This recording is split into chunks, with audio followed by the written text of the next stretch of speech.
Hey guys, ILene Vick here for Teaching Adult Coloring with ILene Vick. It is Monday, May 13th at 7 p.m. Central Standard Time, and I am live. It is week 20 of 2024, and in my neck of the woods, it is currently 64 degrees with a high of 69 and a low of 54.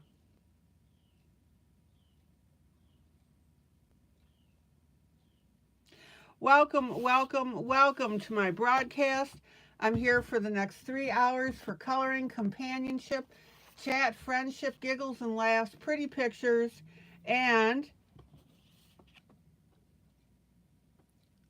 I'll be teaching the what, the how, and the why of adult coloring. Welcome to my YouTube peeps who come in and chat with me. That is always fun. Welcome to my YouTube peeps who watch this broadcast after the fact. And welcome to my Facebook peeps who will be seeing this broadcast when I download it to my group, Teaching Adult Coloring with ILene Vick. All right.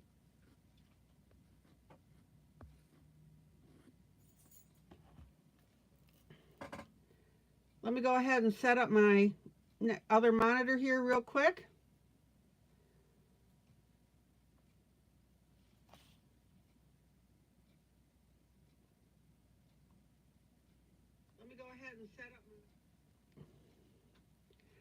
Sandra Smith was number 1 coming in. All right. Sandra, don't forget to hit that like button.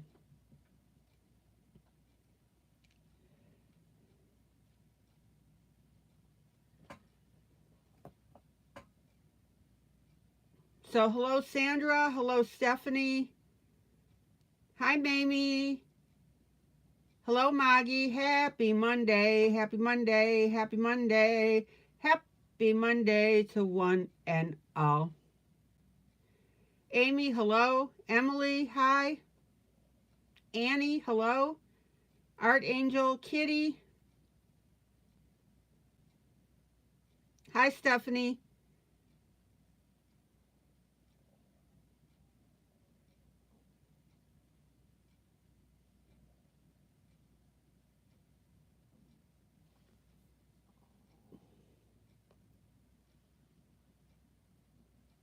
All right. I think we're in good shape.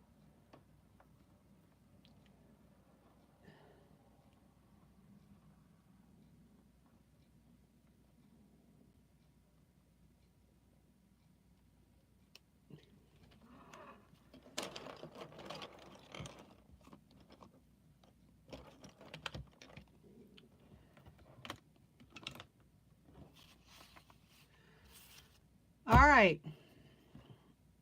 So let's go ahead and get our works together here.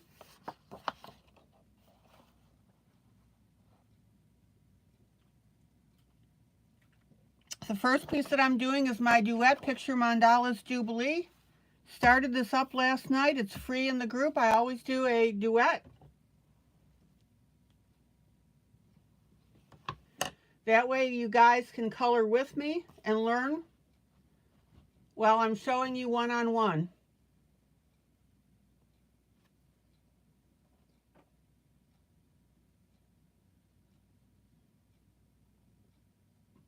Oh, Sandra's got a brand new grandson, huh? Yay! Noah, welcome to the world.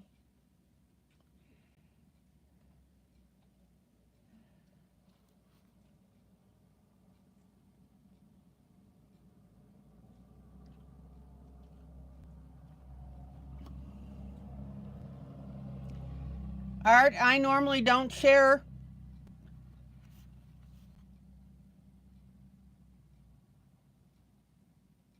work on a live stream. This is for adult coloring. But thank you for asking.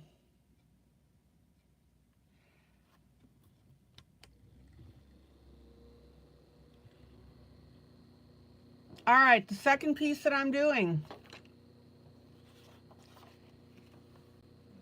while we're congratulating Sandra, is Realistic Portraits of a Grayscale Coloring Book.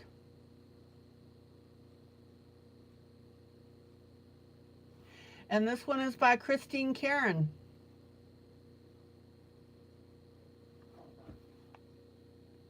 Let me get that into focus here. And this is the image that we've been working on.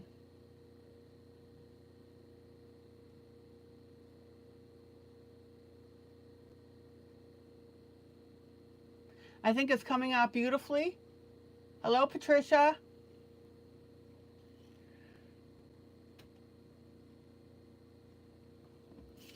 So let's go ahead and get this first piece up and running.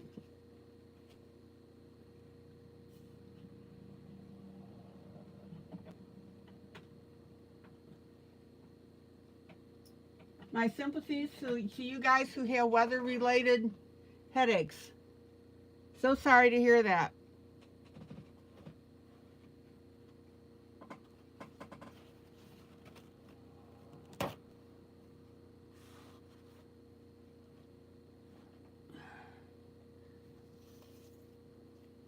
All right, let's go ahead and get our paper towel. And let's get coloring. Guys, don't forget to hit that up there, that like, please.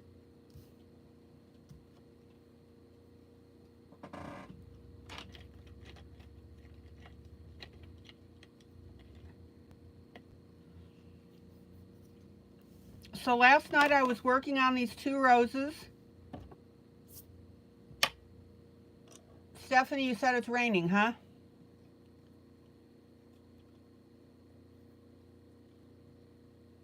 Annie, what cowboy are we talking about?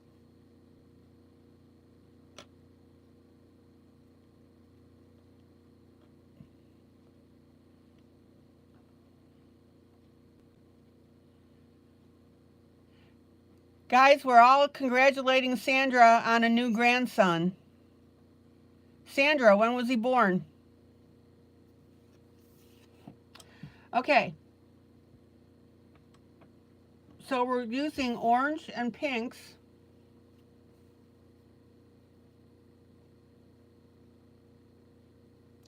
Oh, the boots. I gotcha. Okay, thank you.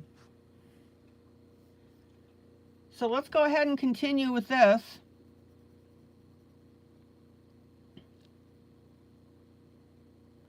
And this is my second pink that I'm using here.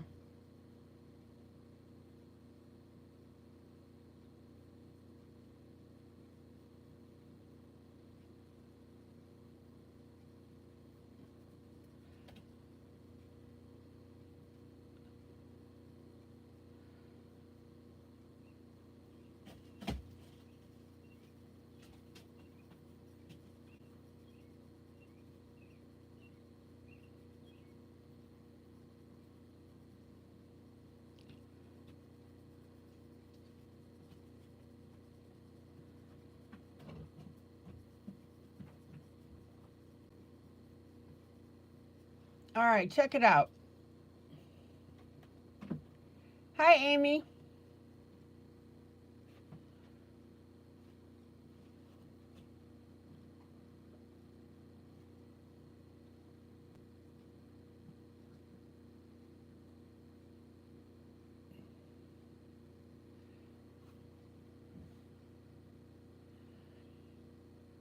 Okay, so Amy says, which book would all of you prefer? Like, teacher, which one will you be teaching out of the most? And then I just message you on how to order it.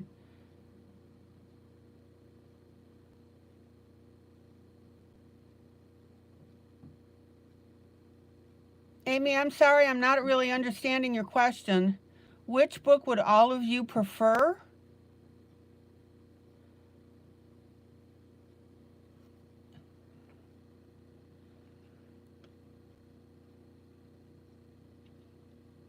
Annie, I'll get to you in a second.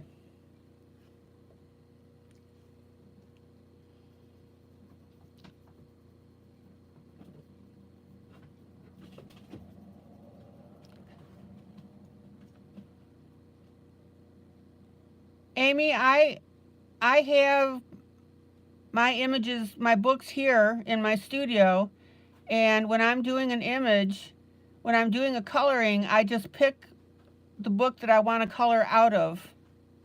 Hi, Julie.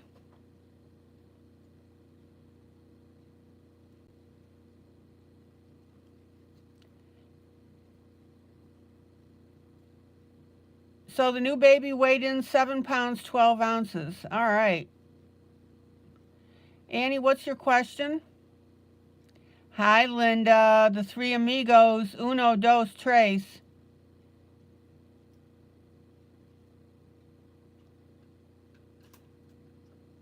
Okay, Annie, I use different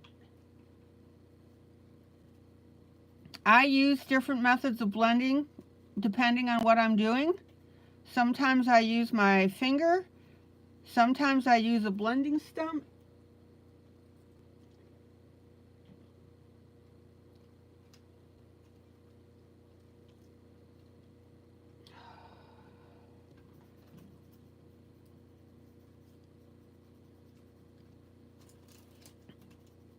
Sometimes I use a blending pencil.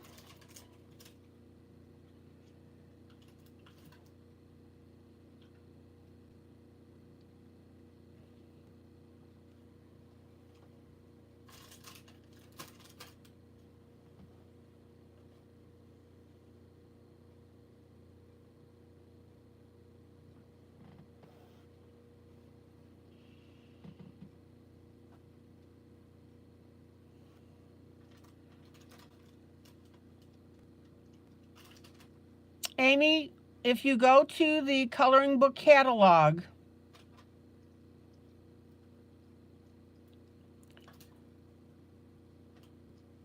all of my books are linked to an affiliate link, and you can go there and order my books.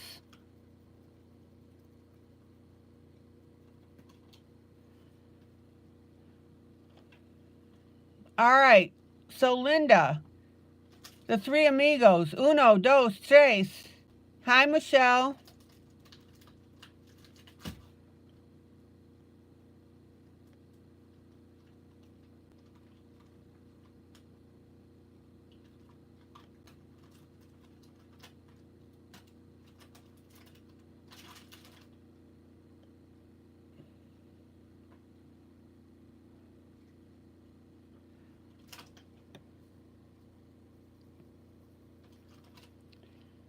Maggie, could you do me a favor? Here, let me do it this way.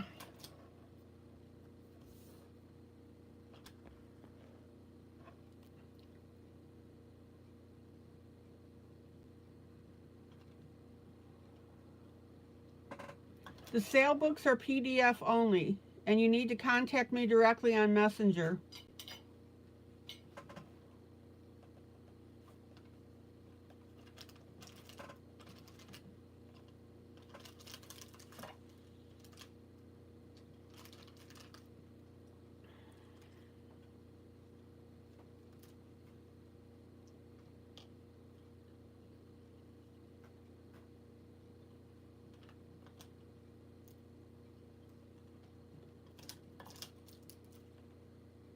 Give me a moment here and I will get the link for you.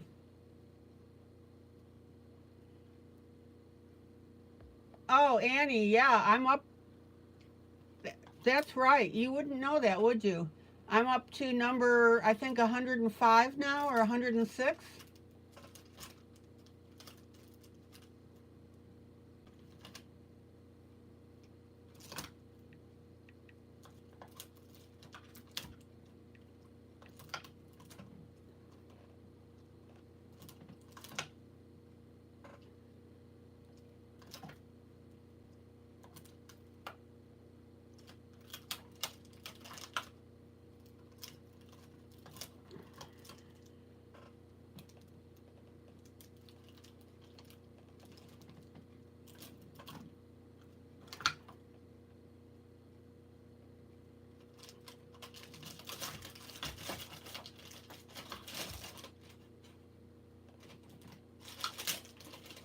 Hold on, guys. I got to step away 1 second.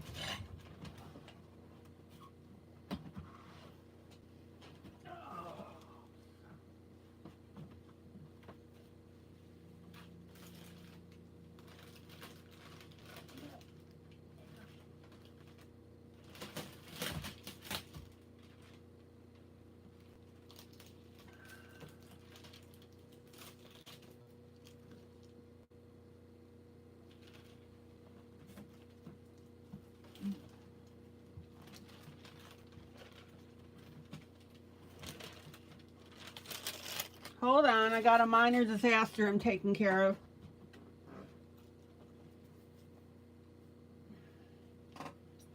Now, the sale that I'm having of my books, like I said, are PDF only.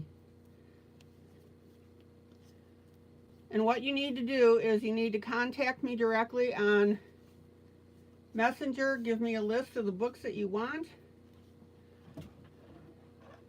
But first you need to go to the group.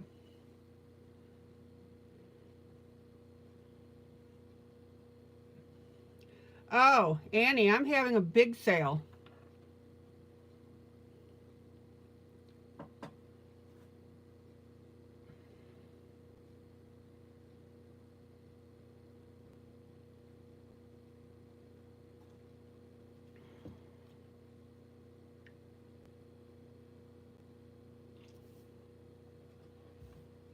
Give me one more second here.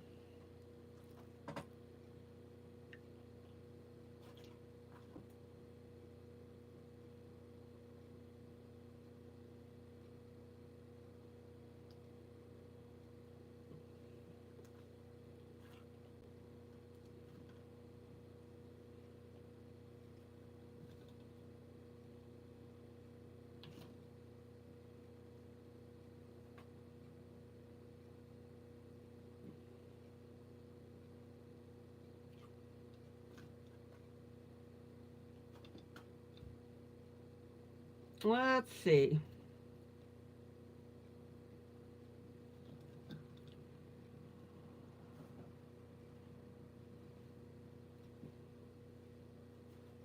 We'll find it in a moment.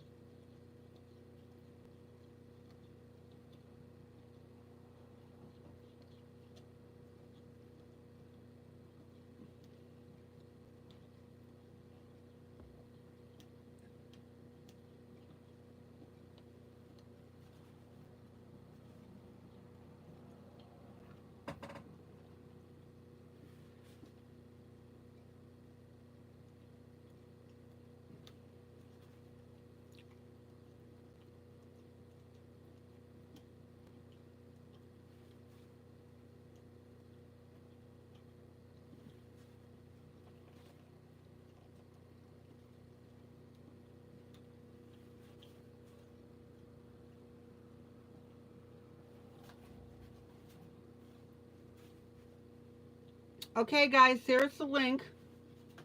It's explaining my sale. If you buy 2 books, you get 1 free. If you buy 3 books, you get 2. And if you buy 4 books, you get 3 free. So 2 books, 1 free, 3 books, 2 free, 4 books, 3 free, for a total of 7 books. The 3 books plus 2 is 5. 2 books plus the 1 is 3.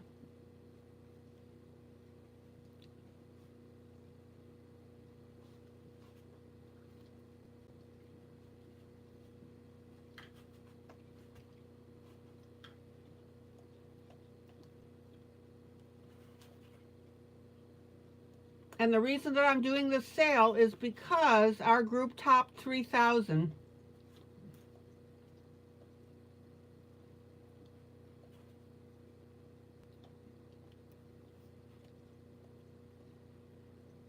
And we've also got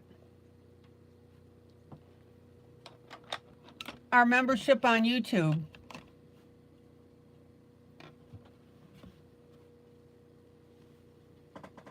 Yeah, I think we got like 3,100 or something like that.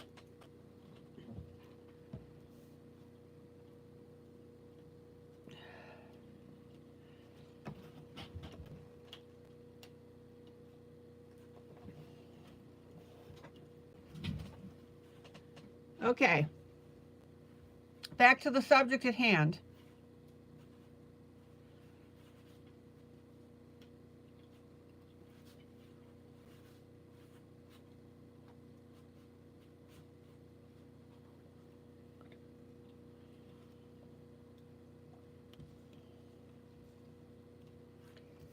Okay.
So what I'm doing is I'm working with the darker color in the center.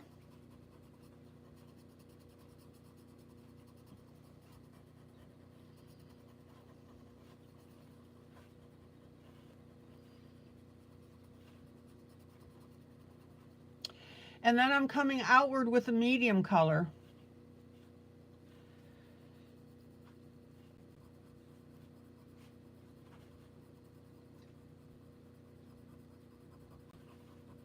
And I want you to notice that while I'm doing that, hi Thomas.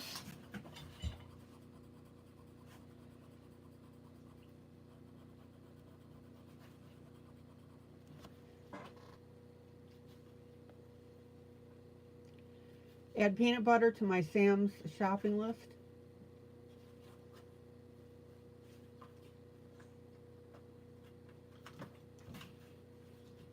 Okay. And notice now that I'm working on the underside of the line.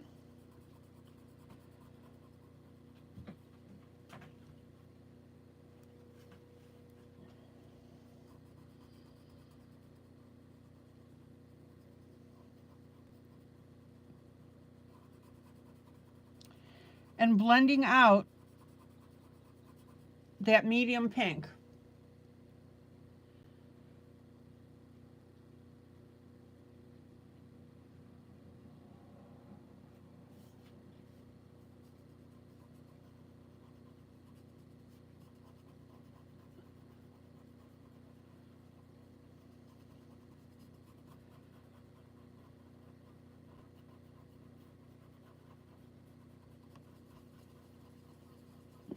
And notice how I'm running that medium pink over the darker pink that I started to use for the center and took outward a little bit.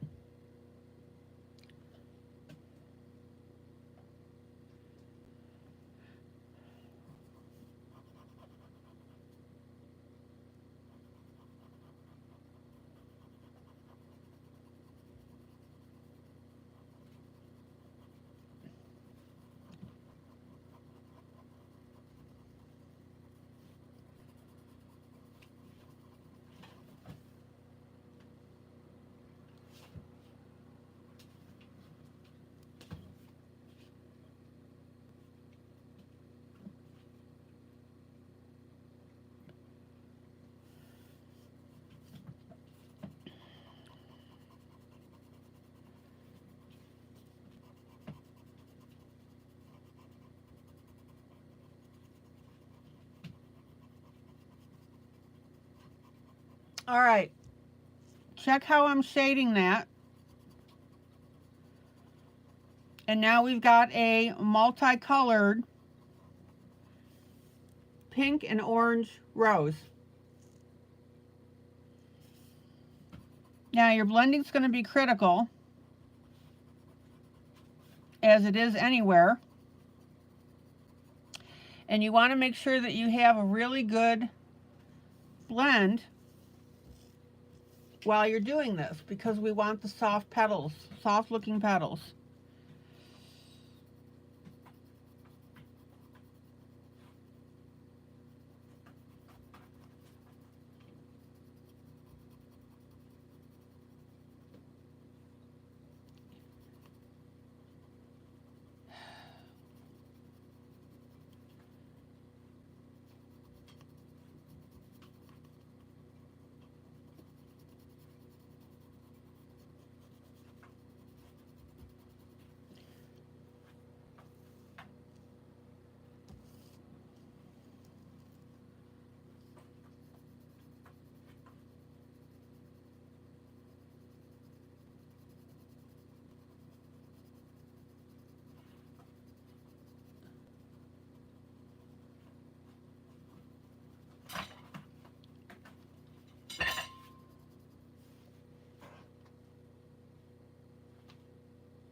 Check it out.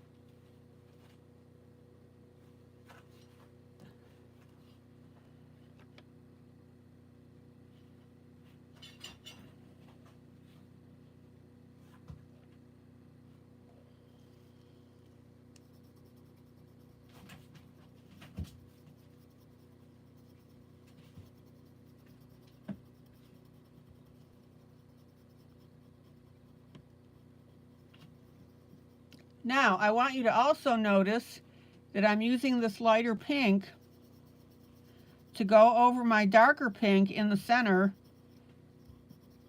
to blend it.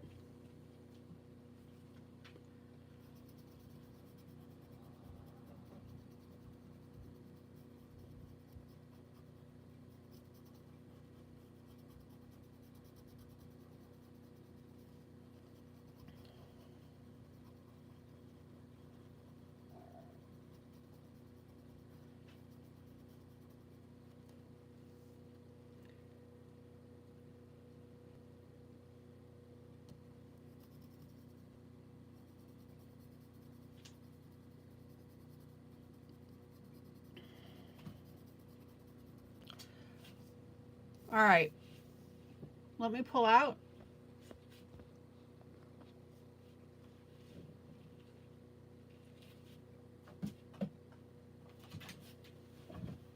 I think we're looking pretty good.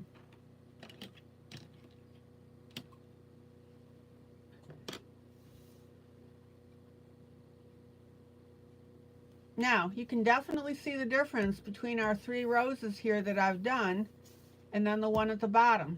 Maggie, did you look at the video to see how I did this rose? Thank you, Emily. Who's coloring this with me?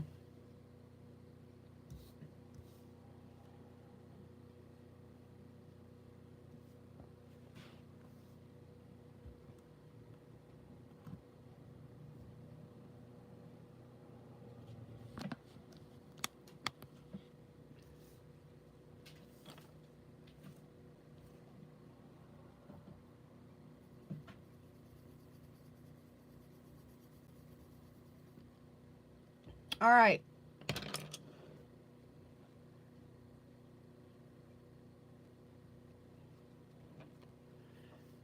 Now, I'm going to go through with my eraser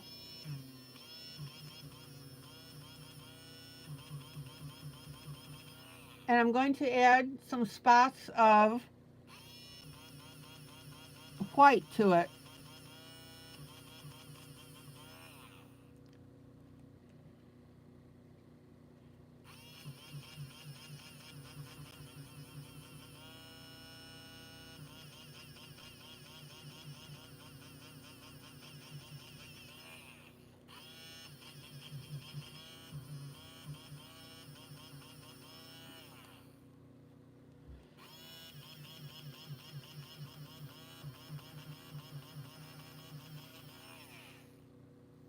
Isn't that beautiful?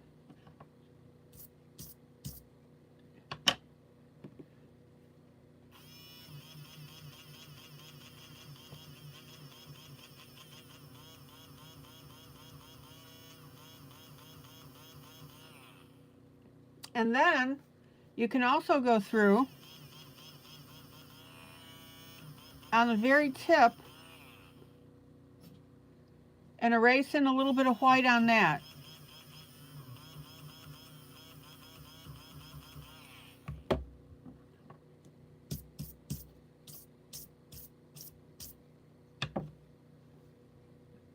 Now, I'm going to go back to the very center here.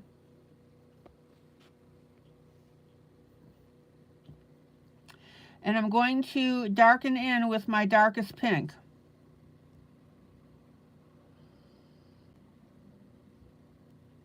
But I'm just doing it along the lines. Now, remember, when something's dark, it tells your brain that it's furthest away.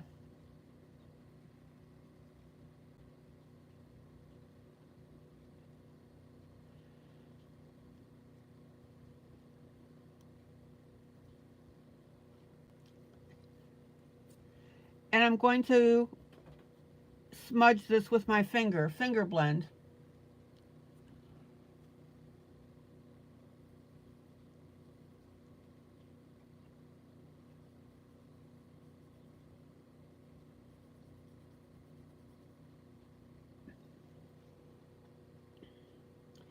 Now, on this particular rose, let me pull out just a little bit. Now that I've got my other colors down, because remember I used my medium pink on these edges,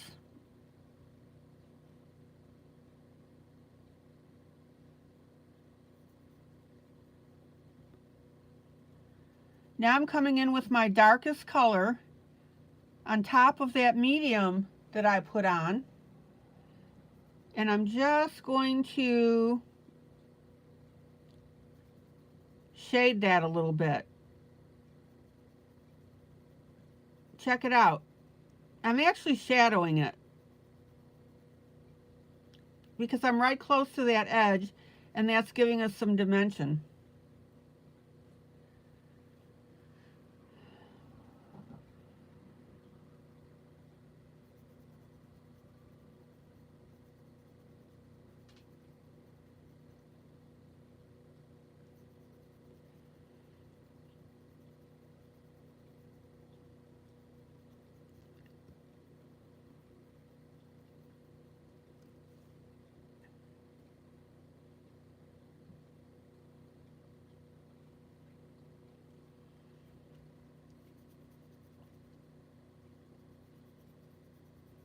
Thomas, it's Moggie, M-O-G-G-I-E.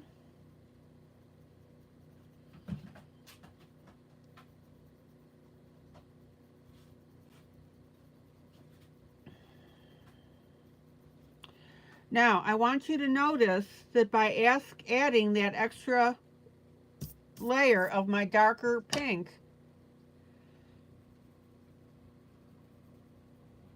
that's giving us a beautiful layered look.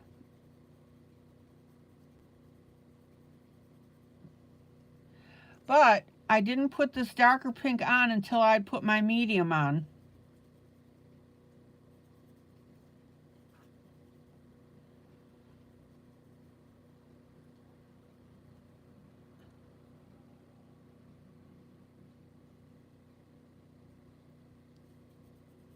Yeah, Moggie, I would say that you're a her.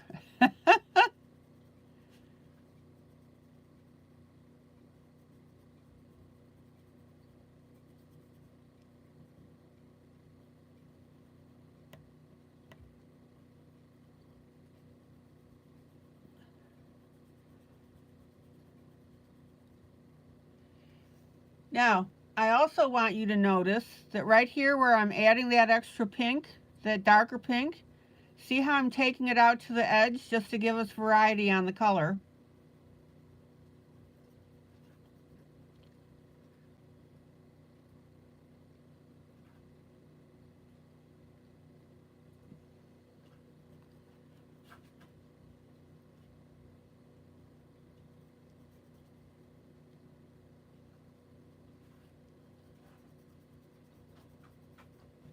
Check it out.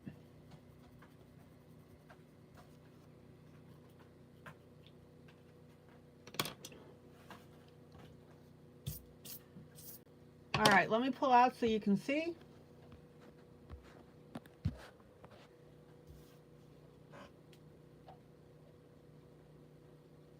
So we have similar but different roses. Okay, Emily, thank you.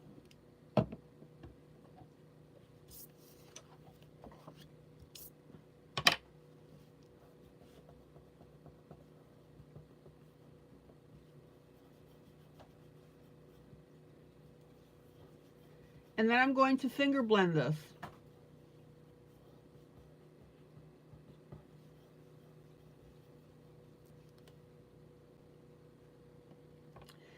Guys, give me a list of different ways to blend.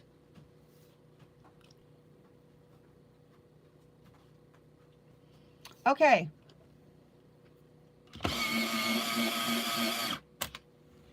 Then I'm going to use my Prismacolor. It's an artichoke color. Now, normally I don't call pencils out because I know you guys have different brands.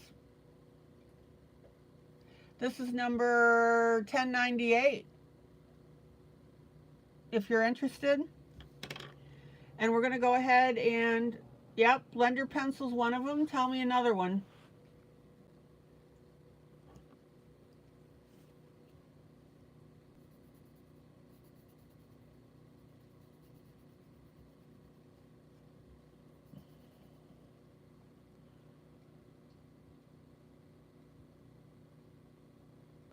A tissue, paper towel, finger blend and pencil. Yep, you can blend with a pencil.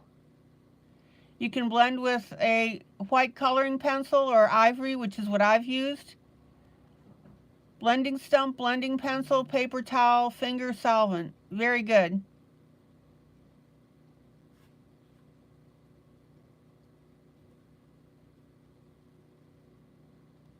All right.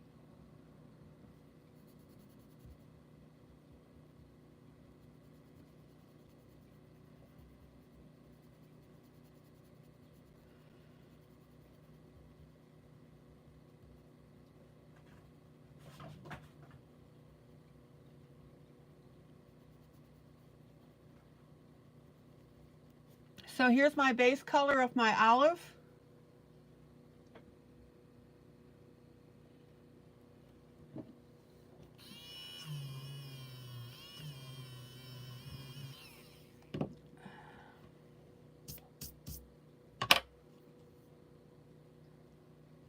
Here we go.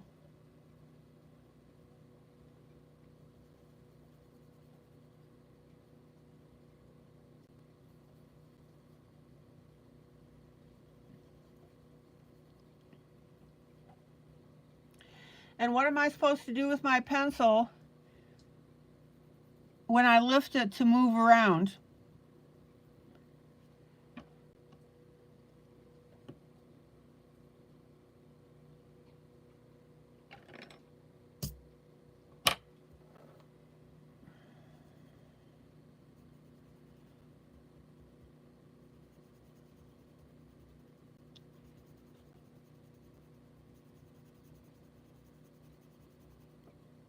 Turn it. That's right. And why do I do that?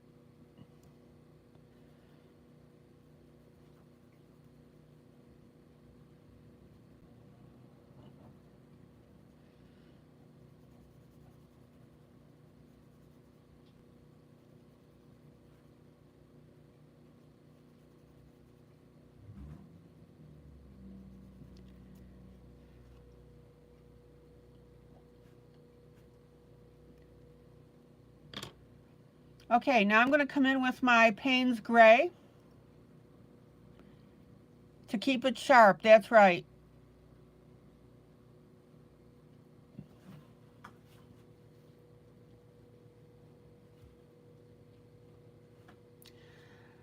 My go-tos on my erasing are my electric eraser,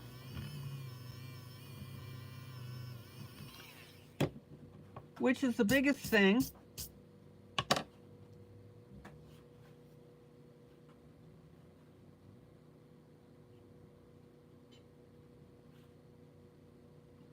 And then I've got my little handheld stick erasers. The only color that I have, you'll have the most problem with, here's the stick eraser. Haven't cleaned off some of the blue I got on here. I've got this one and I've got a Tombow, which is my little micro eraser, my little mono.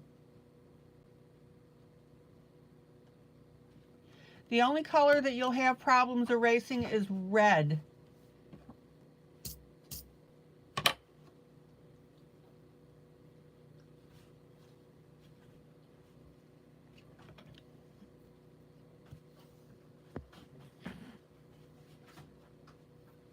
Okay, next question.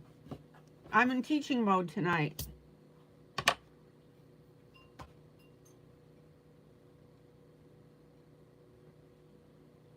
Which is more important to master? Blending or color selection?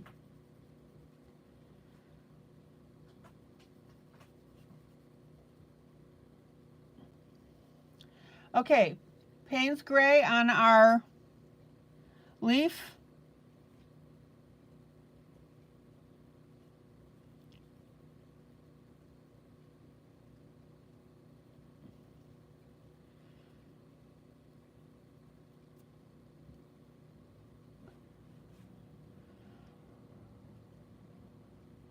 Blending, that's right.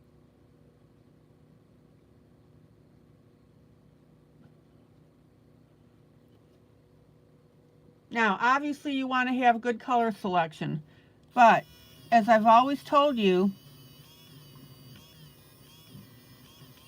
if you had to pick one over the other, I would rather that you have mastered blending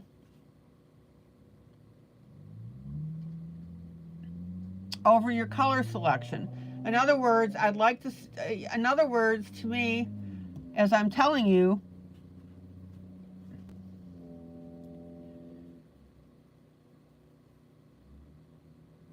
I'd rather see great blending and lousy color selection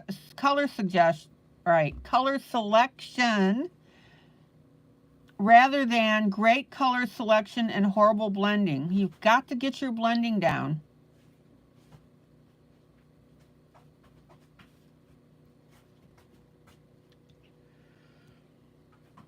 Okay, Julie, thank you.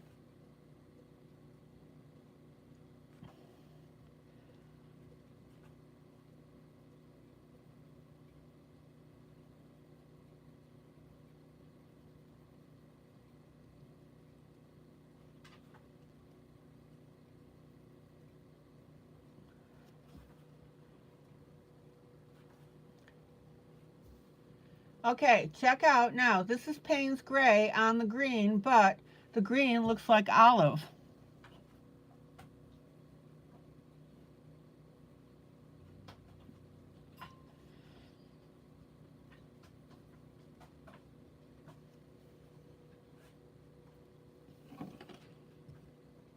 All right. And look how cool that's all looking.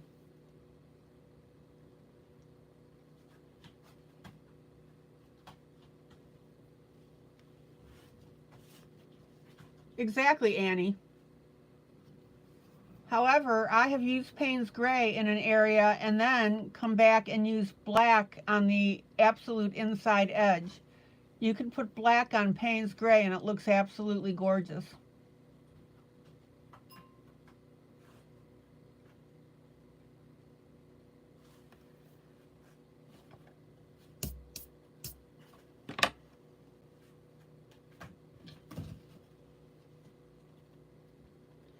Okay.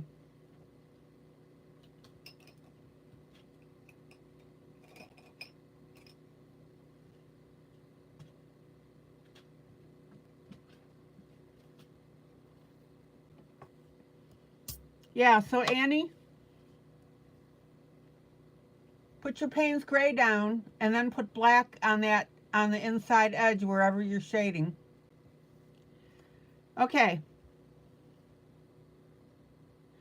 Now, get your mechanical pencil or a pencil, a well-sharpened pencil, and I'm going to add an extra leaf to this rose.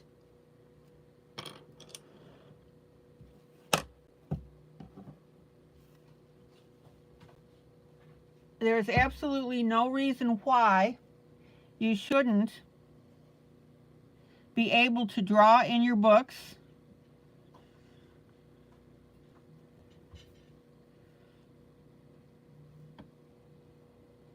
and add extras to it.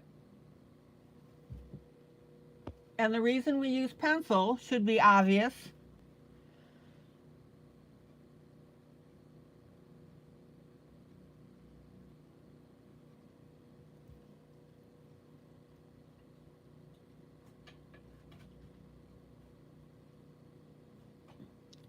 Is because we can go ahead and correct any boo-boos. So all you need to do is draw a little squiggly line up to this other leaf and another little squiggly line, maybe a little more squiggly, on the other side.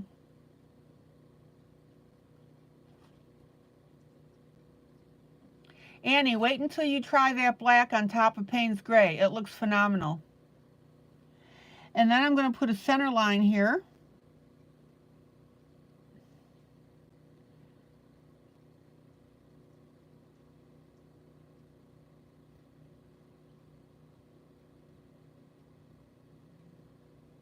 And a couple of lines.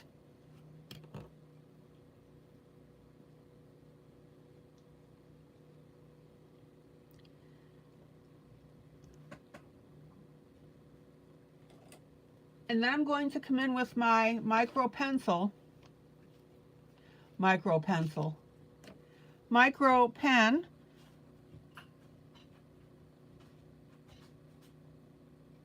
and once I'm satisfied with my line, I'm going to go ahead and ink over that.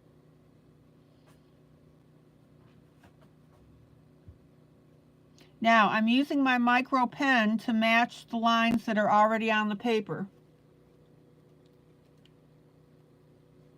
So when you guys post your pictures, I want to see this extra leaf.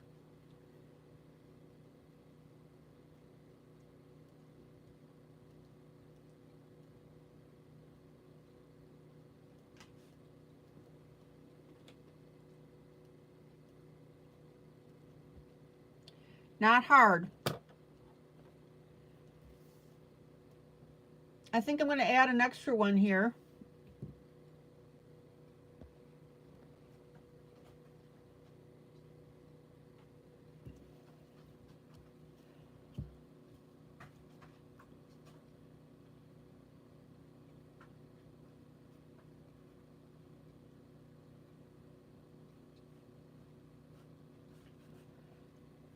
Check it out. Put a little swish line in there.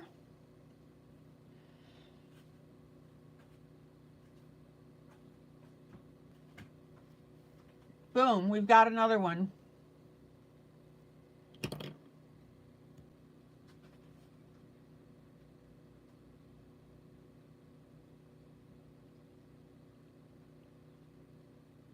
Okay, Linda, thank you.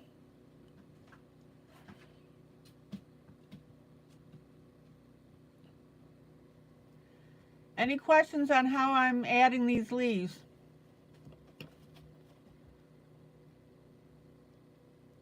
Linda, we're going to miss you.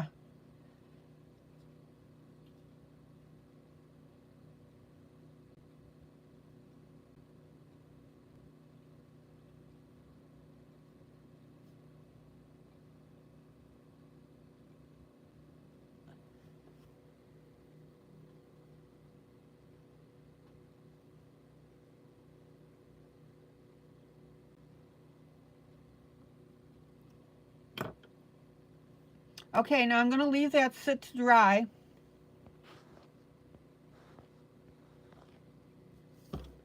And I'm going to go to my rose on the other side here.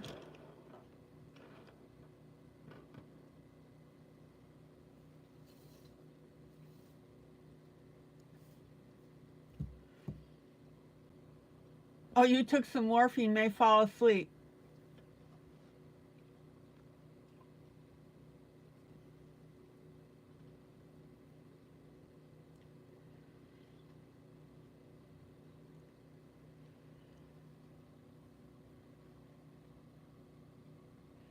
Now, another quick way that you can draw this is to start at the top and put a little dot in there.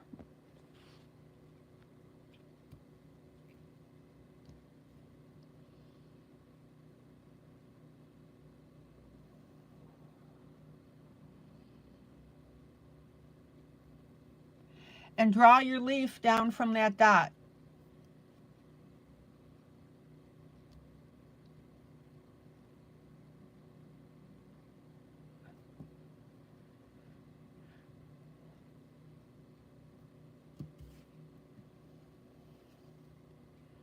Let's see how we want to do this. All right.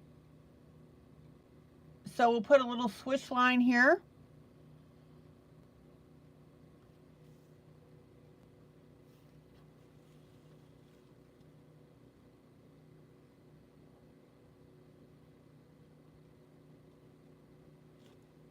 And then we'll come back with that pen. Use your pen when you're happy with what you've drawn in.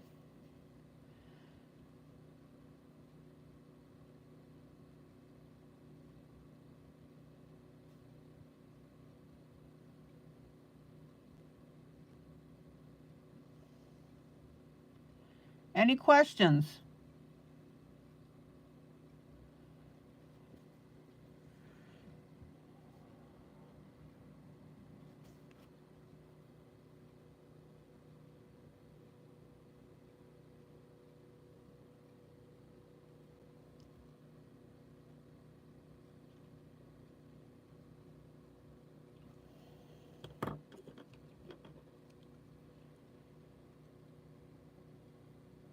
All right, now let's go back to our first rose that I did this on.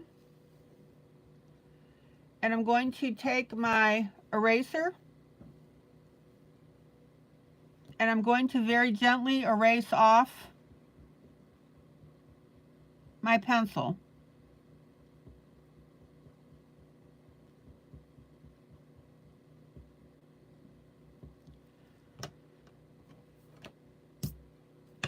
I really need to clean off my eraser here.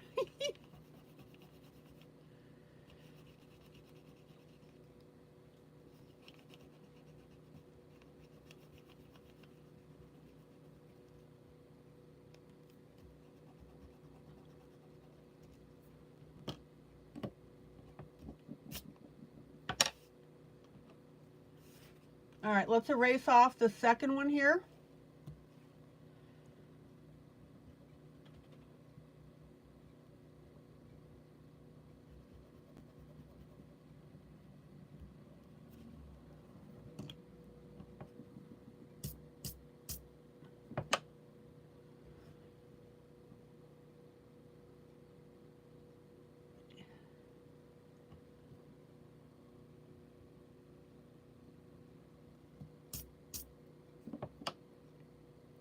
Annie, I'm going to show you the technique with the black.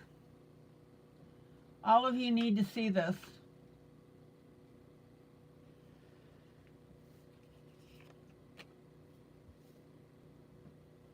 So I'm going to take my Prismacolor black because that's my favorite color.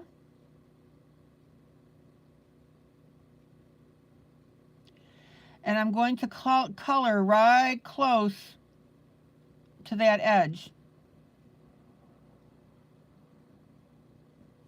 And I want you to see how that adds additional dimension.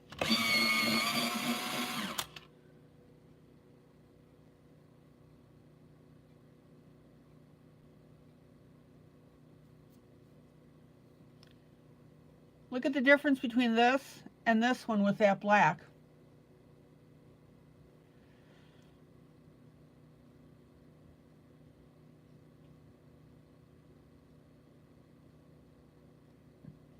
Now on this one, I'm not going to quite go all the way over to the right because we just have this lighter green, but I am going to use my black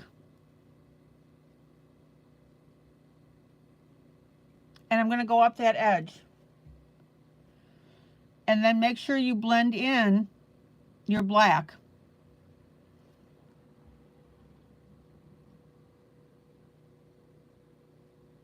Oh, Dana, thumb number 15, thank you.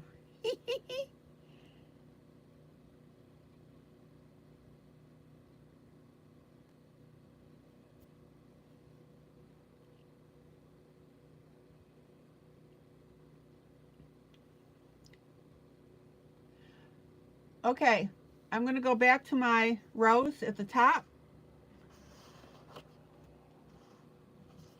Annie, do you see how this is making a difference? Does everybody see that?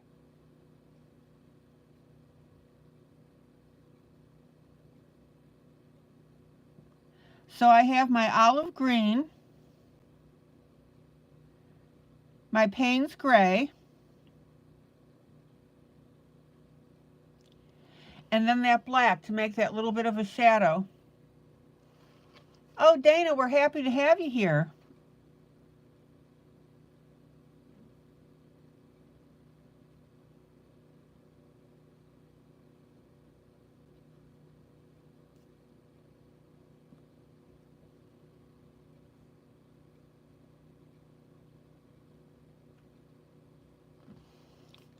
Just make very, very sure, guys, when you put your black in like this, that you blend it out.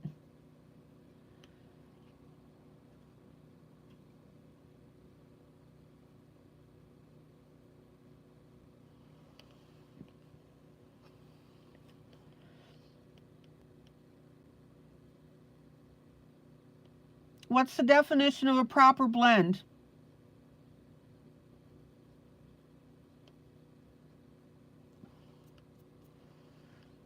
Now, see how I'm playing with this black a little bit?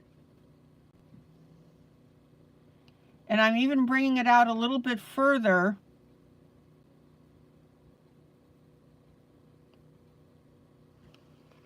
And that's making our leaf seem look a little bent. When two colors seamlessly run into one another. That's right.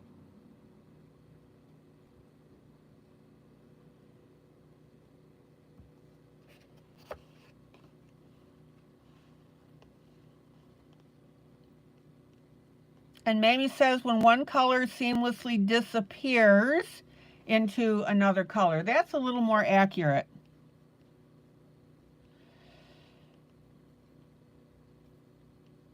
And I want you to notice how this black is seamlessly disappearing into my Payne's Gray, which disappears into my olive.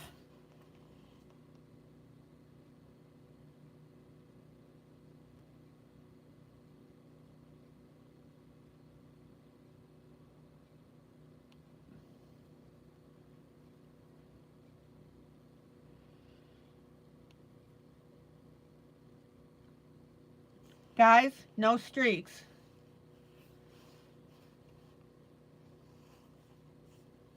Okay, hold on. I got to find my last. There we go.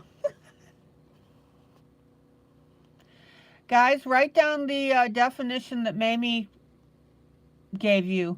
When one color seamlessly disappears into another color.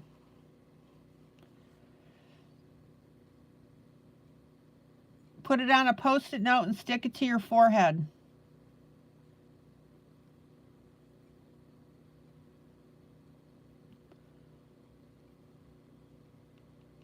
Okay, so here's my black. I'm going to skip over that center section and come over here.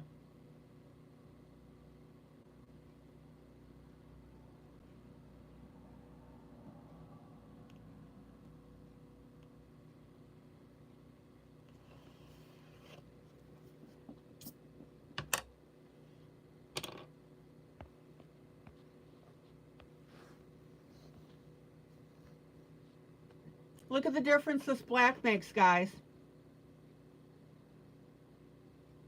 And we can go ahead and finger blend that a little bit. Just push it in.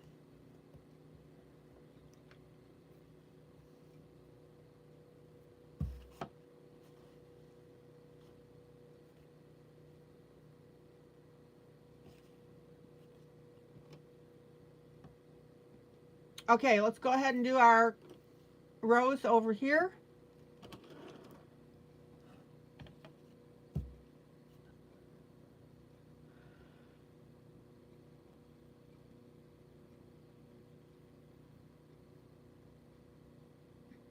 Now, when you're coloring a piece, should you tint in your color and work it up, or should you come in heavily to cover the area?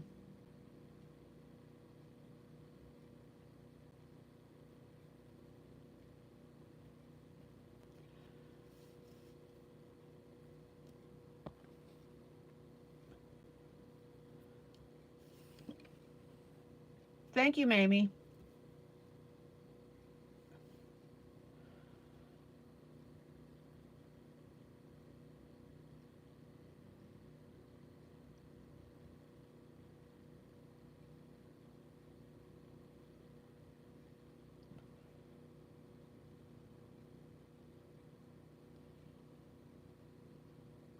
What alcohol do I use for blending, 80 or 91? I don't know. I got to look on the bottle. Let's see what I have.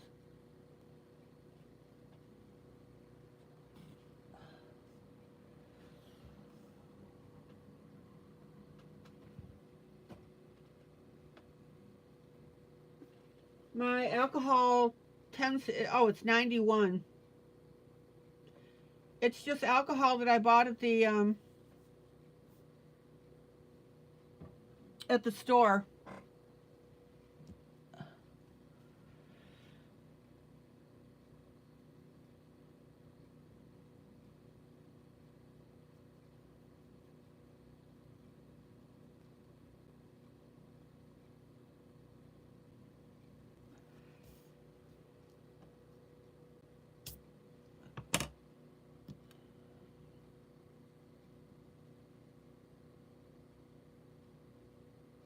Absolutely, you can blend pencils with alcohol. Yep.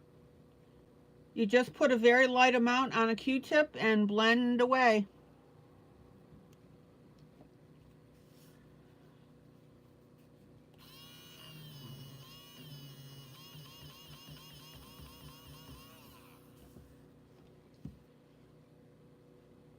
Okay.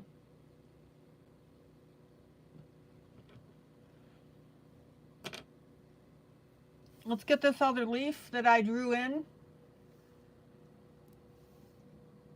As soon as I find where I am, there we are.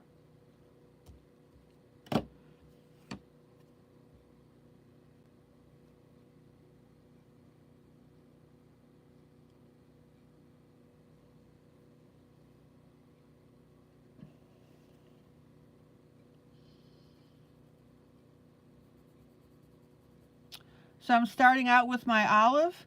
Oh, I don't think I erased over here. Hold on.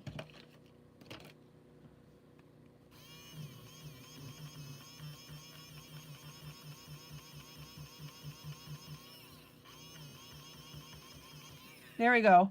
Make sure your ink is dry or else it's going to smear.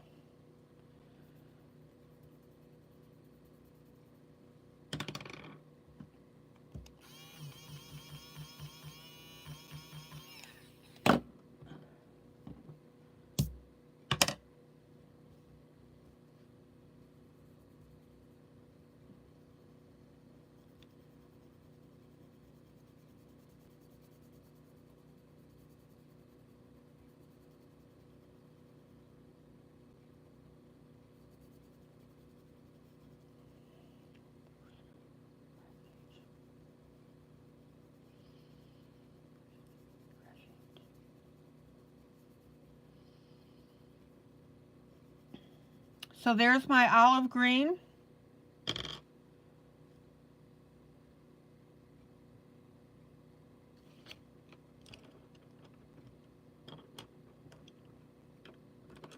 Then my Payne's gray.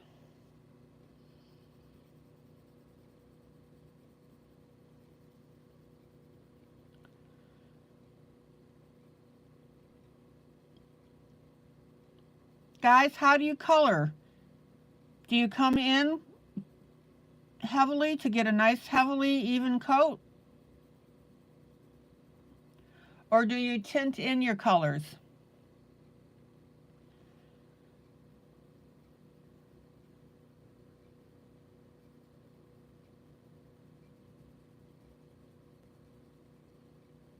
Let's bring this darker color up the edge here.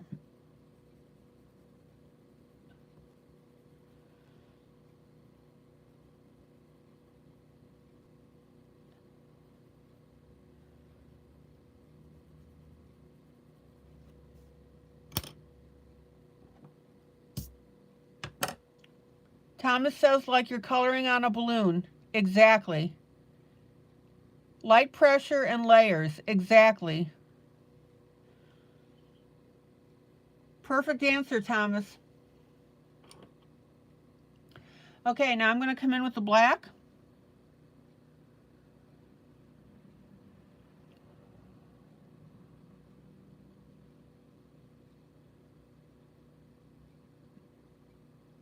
And notice how when I bring in that black, that's right, you color lightly with, and then you use layers to get darker and darker. Hello, my Linda. Thumb number 17. Perfect.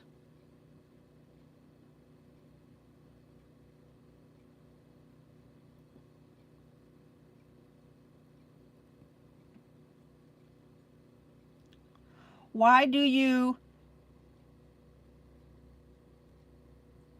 start lightly with the tinting?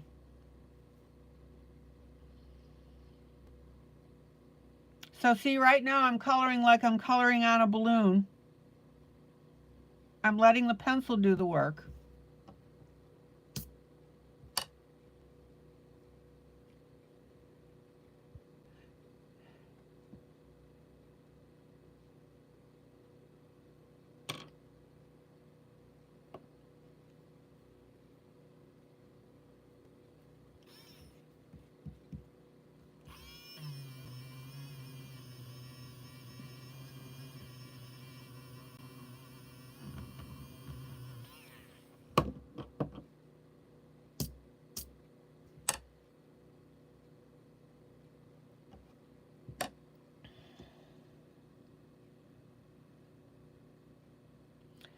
All right, now I'm going back to my other rows across the page to where I added the 2 leaves. Guys, why do you tint in your colors? And then get darker and darker with a progression.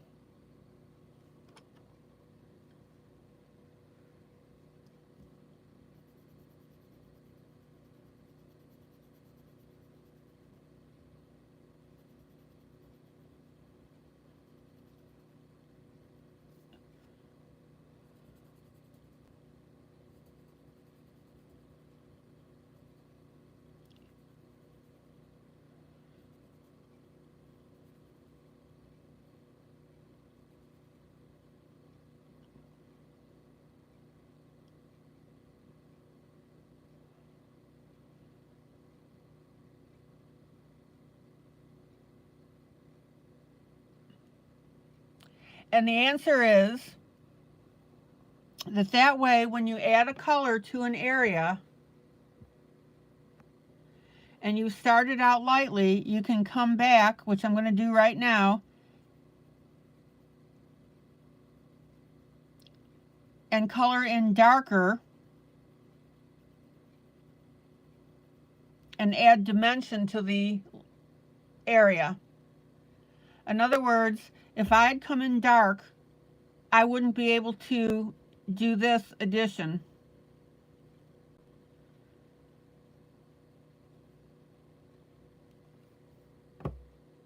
Make sense?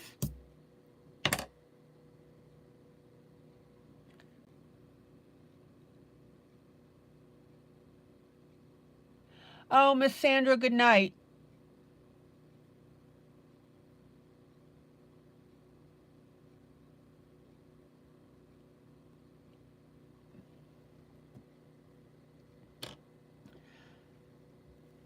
Good night, Miss Sandra.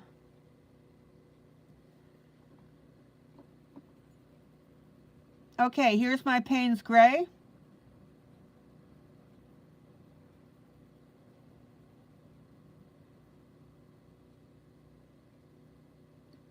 Guys, whenever you color an area, you want to darken by progression.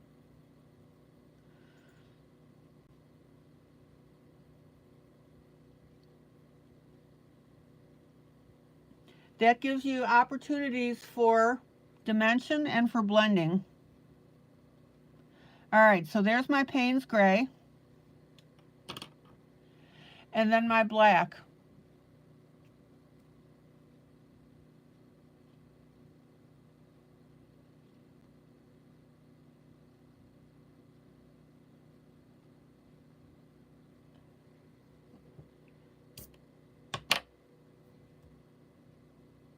All right, here's my black. Right next to my edge here. Notice how it's darker next to the flower, and then I'm blending it out. In other words, no streaks.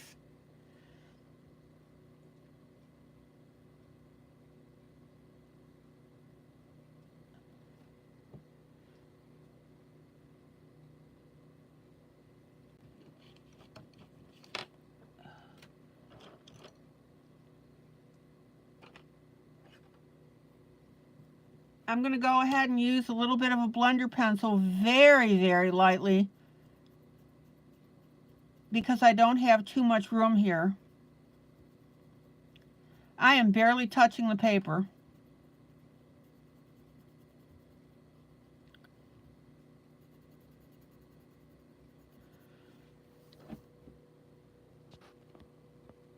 Let me pull out.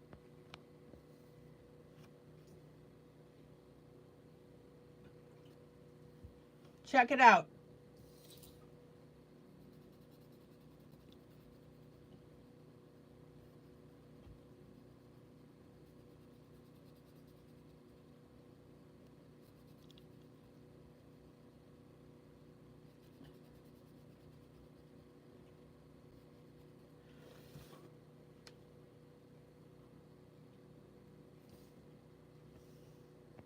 Look how dimensional these leaves look with our roses, guys.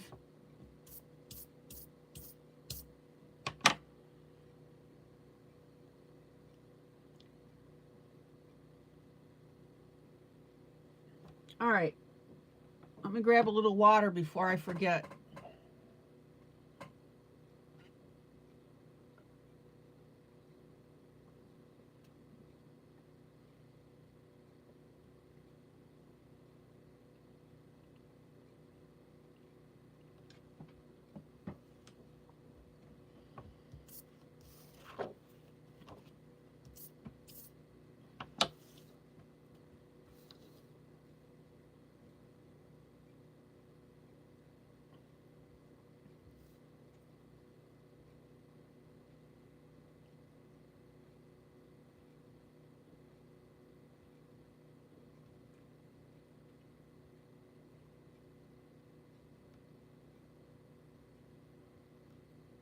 All right, let's go ahead and do our 4th rows here.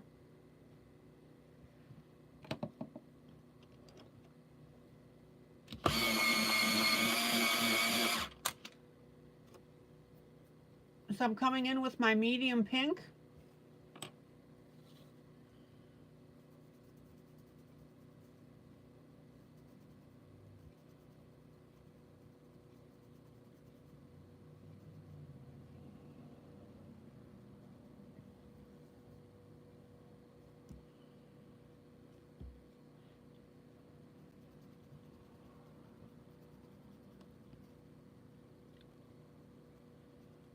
Let me get you the link for the cardstock that I'm using.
Give me a second, guys.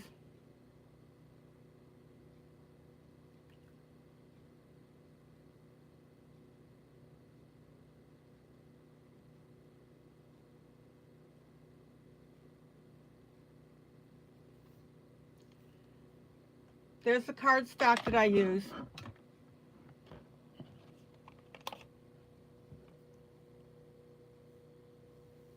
Okay.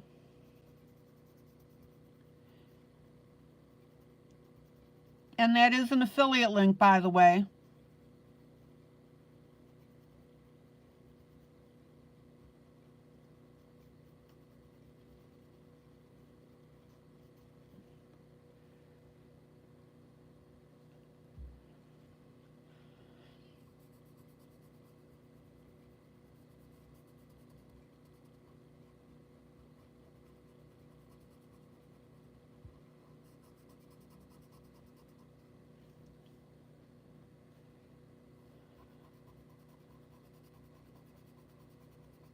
Now notice how I'm coming down with my pink in some areas on this.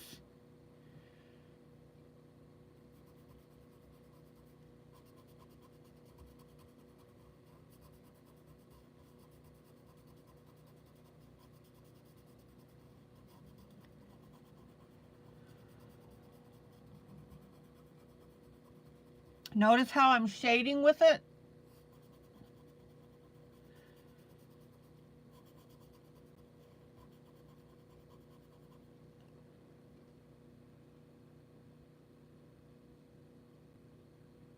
Yeah, and that's an excellent point that Mamie brought up.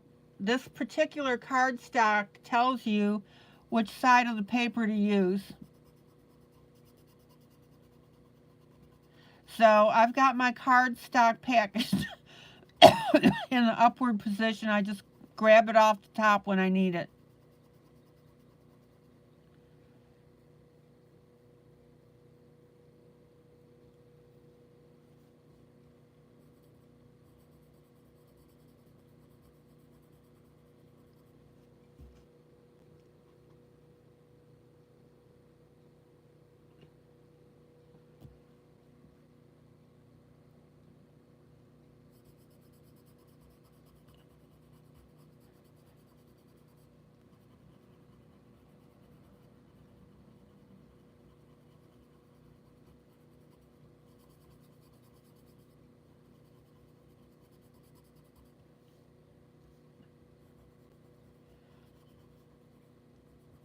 Now notice how I'm streaking a little bit with my pencil.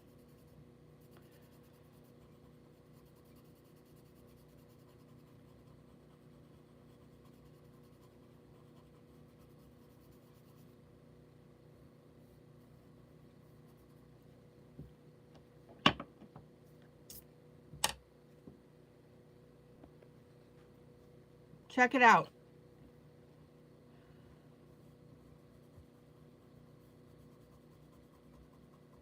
That's the neat thing about roses. You can do things like that to make them look different. You don't want to color all 4 of your roses identically. I forgot to let the critters out tonight.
Okay.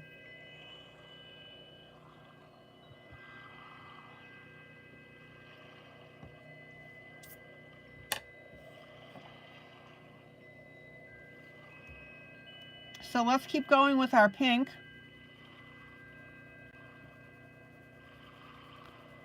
And again, I'm coloring my surface like I'm coloring on what? A balloon.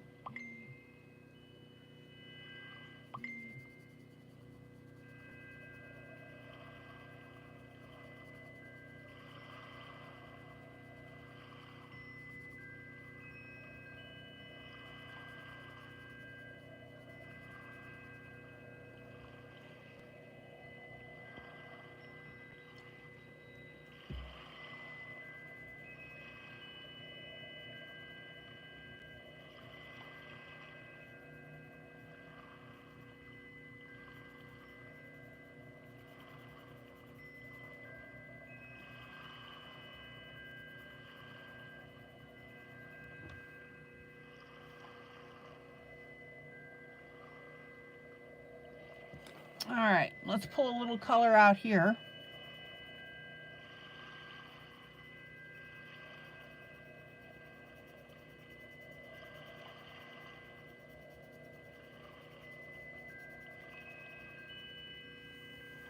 And guys, just to let you know, my sale on the PDF books only lasts until the end of the month.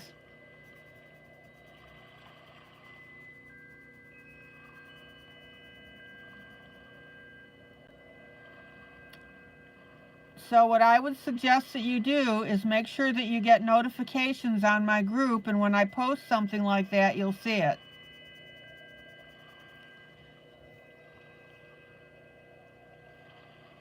Like I said, I'm celebrating that we've hit over 3,000.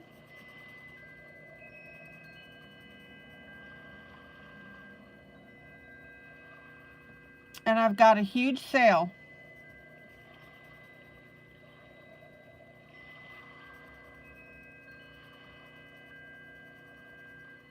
Like I said, you buy 2 books, you get 1 additional free for 3. You buy 3 books, you get 2 additional for 5. And you buy 4 books and you get 3 additional for 7 total.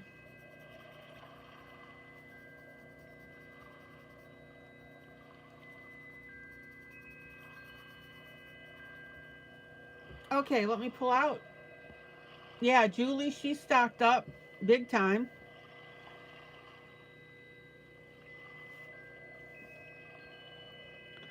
Okay, now I'm going to come in with my darkest color.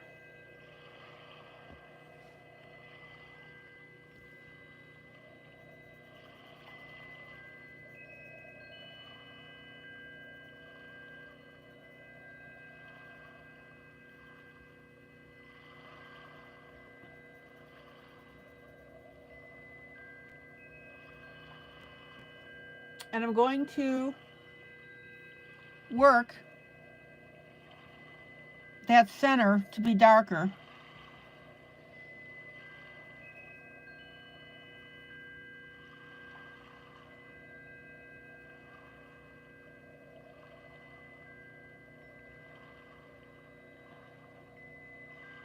Okay, Thomas, great.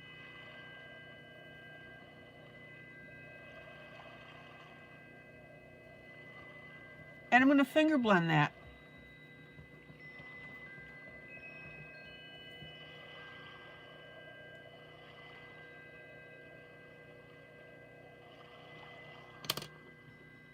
Now, I'm going to come in with my lighter pink here. And I'm just very lightly going to go over my lighter areas with it.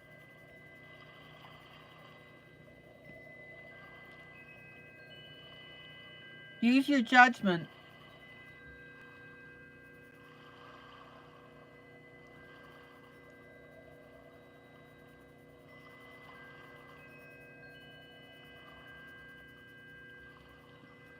Now, also notice, for example, right here, I'm going to use multiple strokes on there and darken this curve area.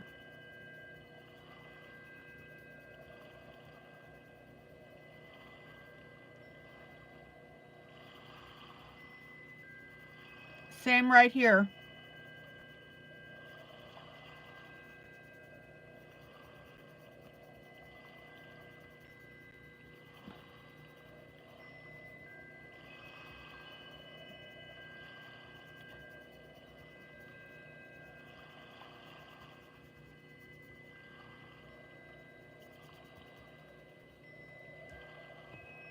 Look how beautiful that is.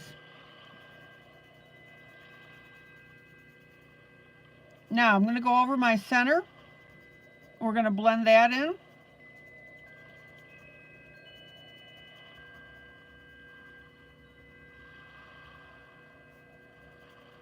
And I'm going to go a little darker over here.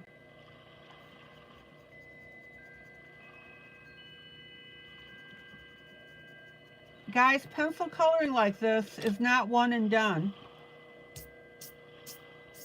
You're going to constantly be adjusting your piece.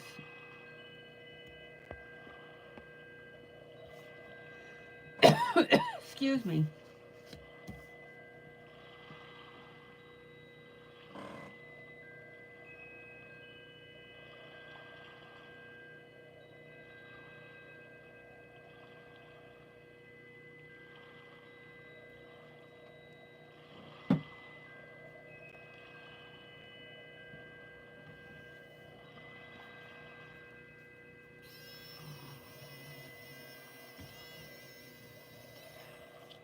Okay, I'm just doing a little cleanup. Any questions or concerns?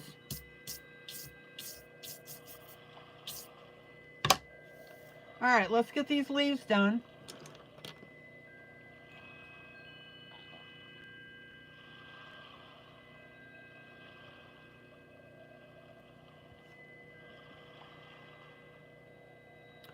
Thomas, I'll probably be doing that next when I finish the picture, since I promised you I'd be doing it.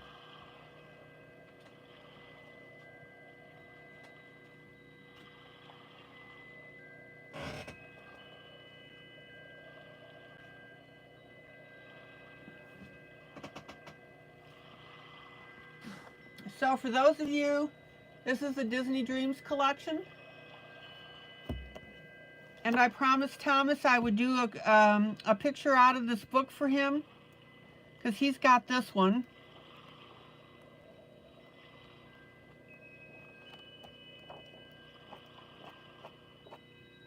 Hold on, I gotta find it.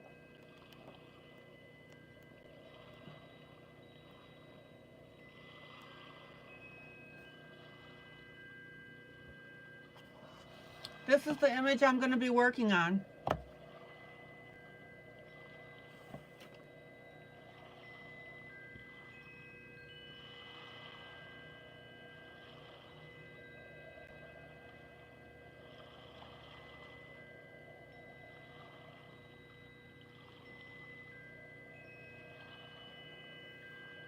Hello, Belle.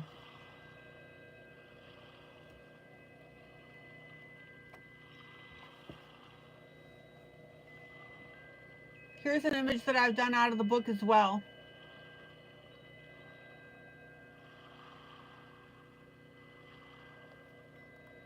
I've done several out of this one.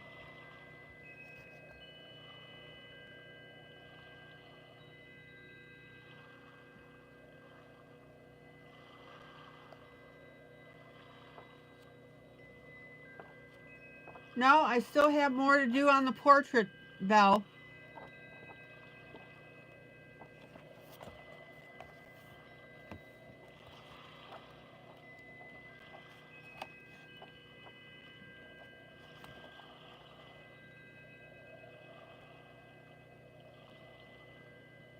Stephanie, you've gone back and colored on the leaves 3 times.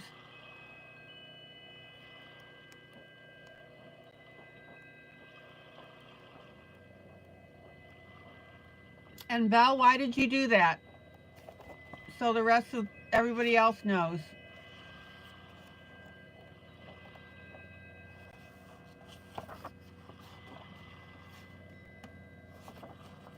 Okay, so this will be the next second project that I'll be doing. And that way Thomas can follow along as well.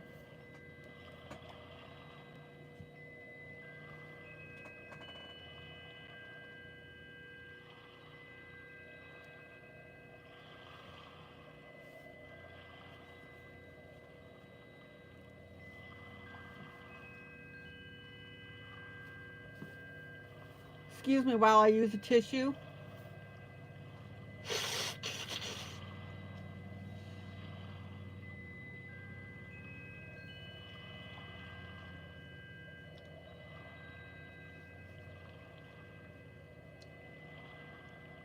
Can we do the one with Winnie the Pooh and Christopher Robin holding the balloon?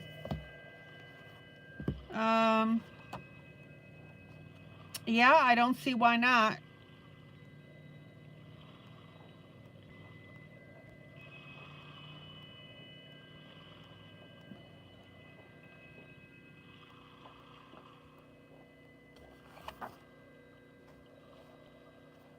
Nope, that's not it.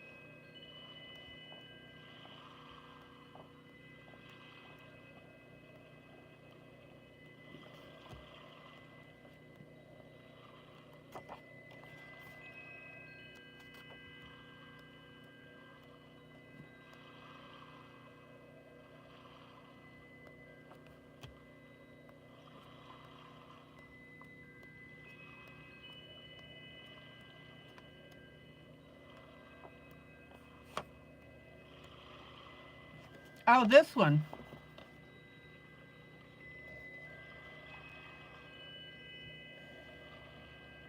Yep, we can do that. Is that the one you want, Thomas?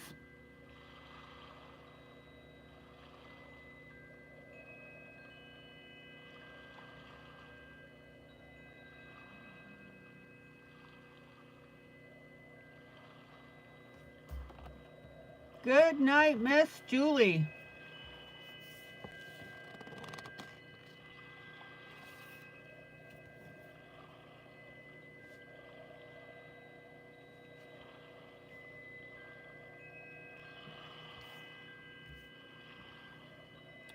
Okay, let's work our leaves on this 4th rose.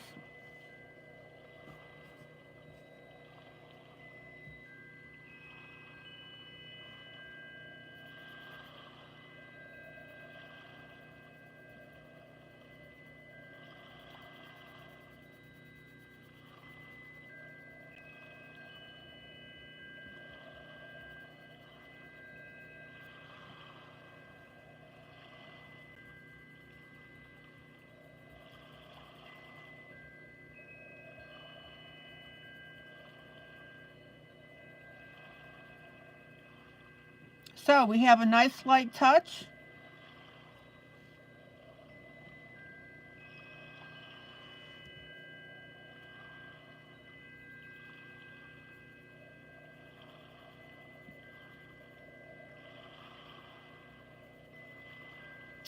And if you want a darker leaf, you do what? You just do multiple strokes over it.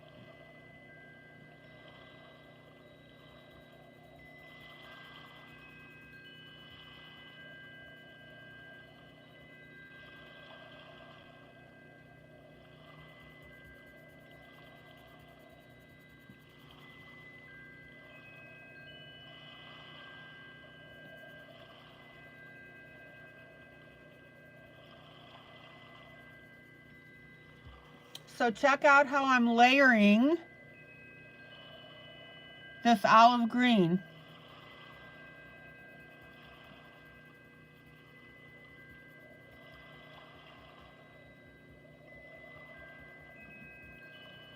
Now, one of the reasons why you want to layer your pencils is because you don't want that tooth to show through on the paper.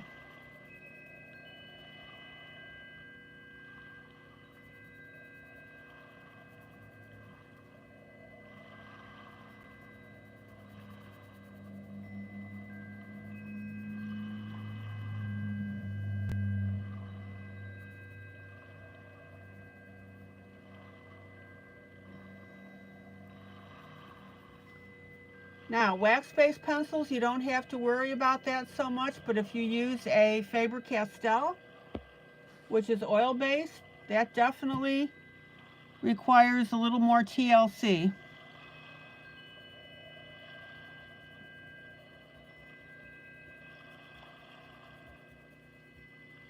Now, one of the reasons that I see that people have problems with layering is because they color too fast.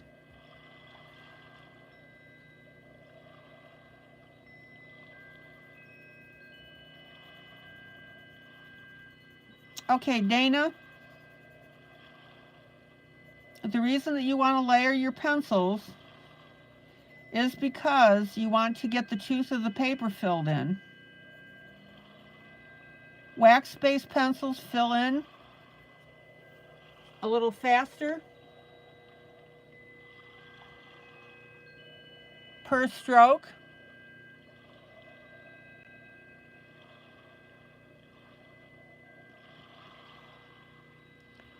Oil-based need a little more TLC.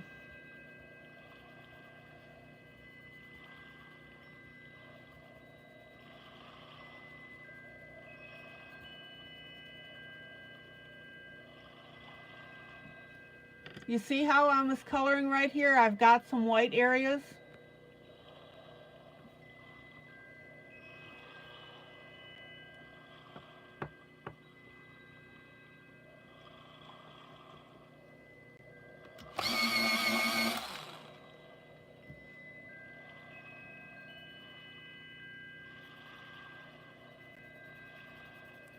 That's why you've got to go over them.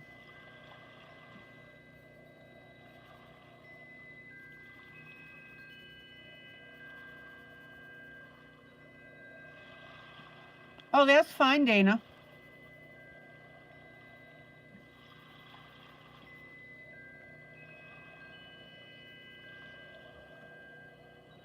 Okay, then I'm going to come back with my Payne's Gray, which went somewhere. Oh, I'm so good at losing my pencils right in front of me. It is amazing.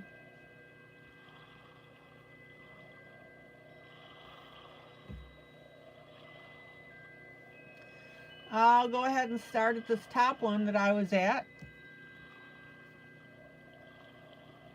This is my Payne's Gray, not my black. And in this case, the Payne's Gray is actually looking like basically a darker olive. That's why it works really cool. Hi, Kathy.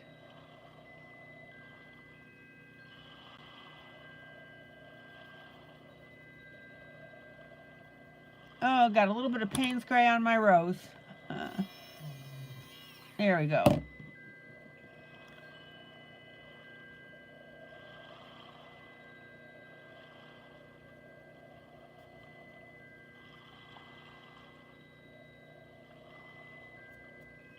And then I'm going to come in with a little bit of black next to the edge.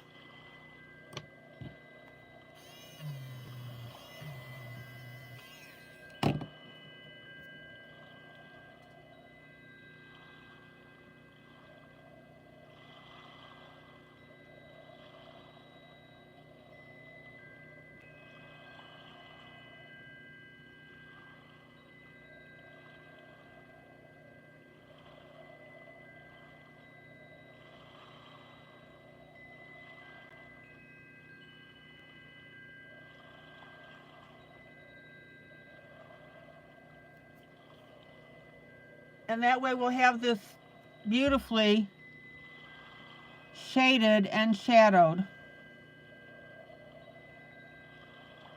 Just be sure that you blend out so that your edges merge.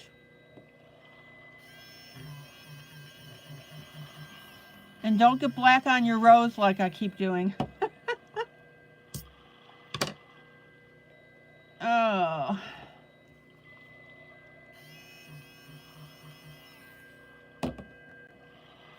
All right, let's do the next one.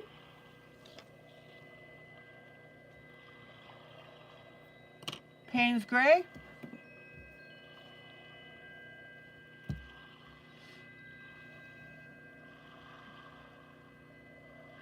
Now, if you're new to this broadcast and you're watching it, this image is available to you for free. It's out of my group. It's the duet image. I always do a duet.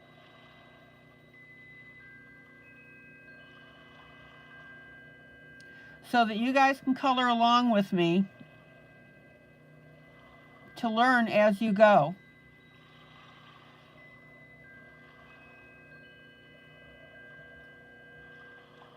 I'm going to go ahead and do my next one with the gray.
Well, no, I'm not bouncing back and forth between my black and my Payne's Gray.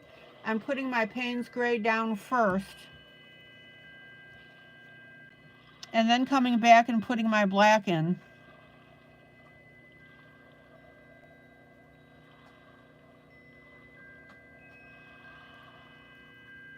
The first leaf I did my Payne's gray and then I did my black after that. These leaves I'm just doing the Payne's gray first. Sorry for the confusion.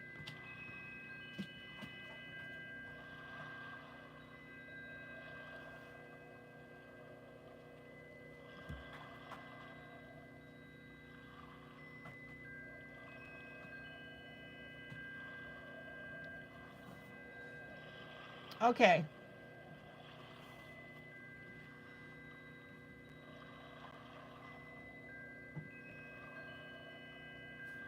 And then my last leaf.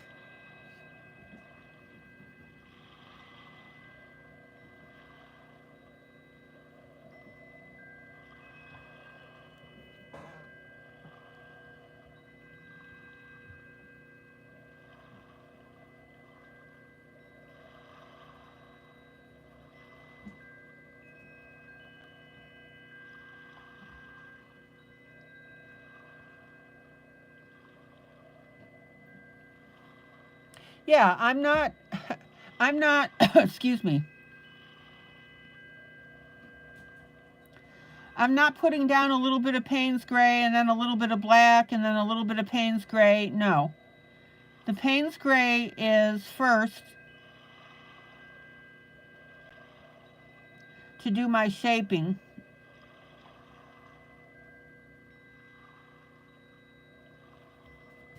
And then my black for the detail.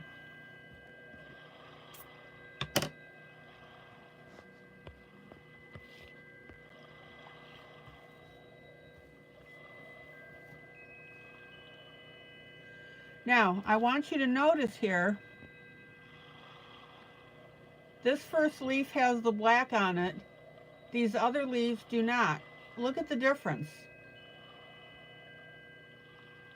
That's right, the Payne's gray for shaping, the black for the detail.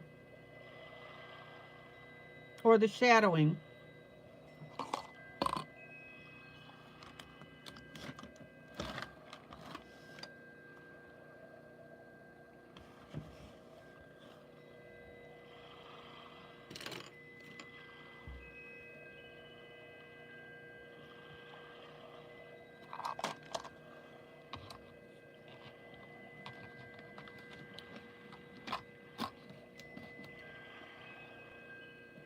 Look at the difference between the two. This one looks more vibrant.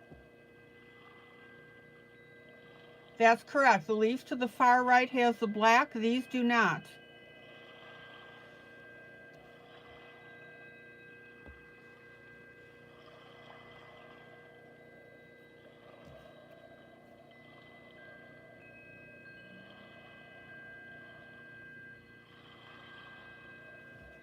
I'm just touching up a little bit here.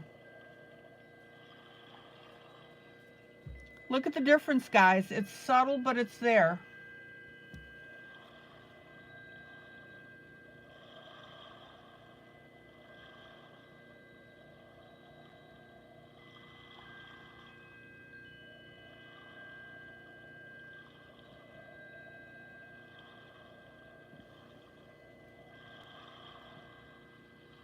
Second leaf, black. Blend it out. Third leaf, black.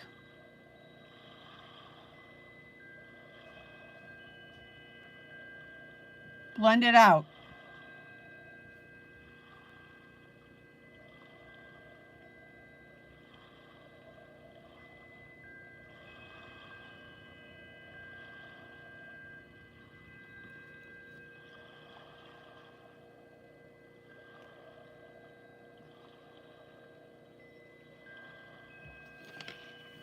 Fourth leaf, black. Blend it out.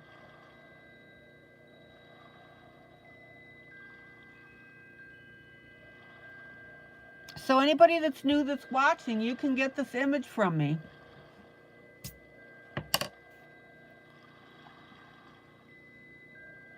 The whole purpose of this duet is for you to color with me.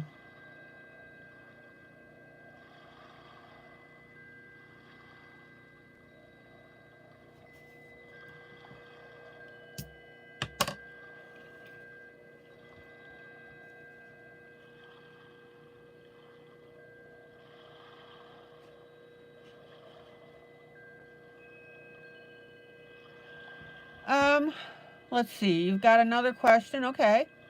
You wanted to get the colors. Polychromos are oil-based, which is the Faber-Castell. Should I stick with oil-based or get the wax-based to learn the feel? Dana, it's really up to you.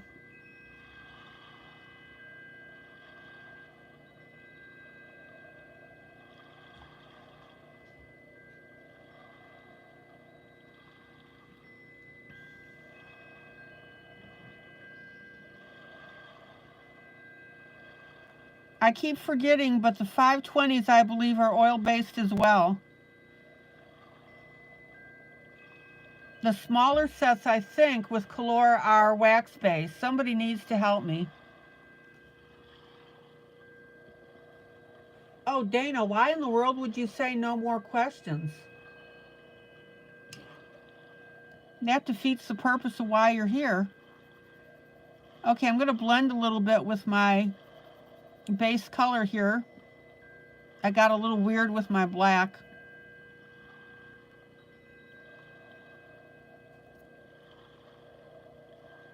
Hi, Jersey. Dana, you're not overtaking the chat.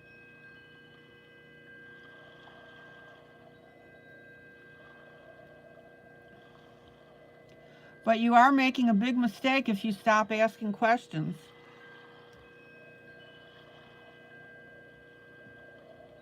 People are going to learn from your questions and my answers.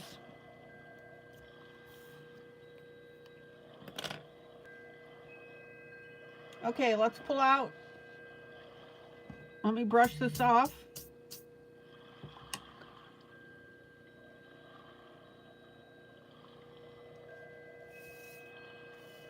There you go. Patricia, good night.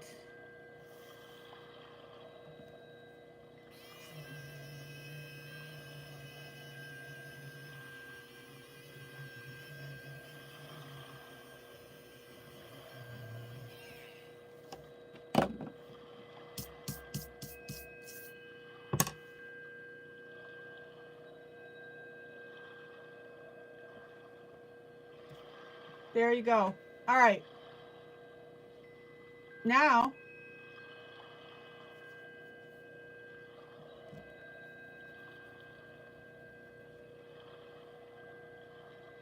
my top rose is a little bit off, it's off balance. These three are darker. This one's very light. So I need to go back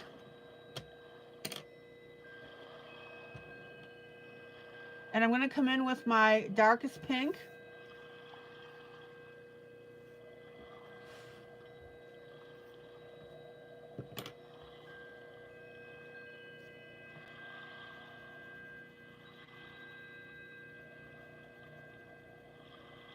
And I'm going to balance out now this rose with a little bit of my shadowing underneath my petals.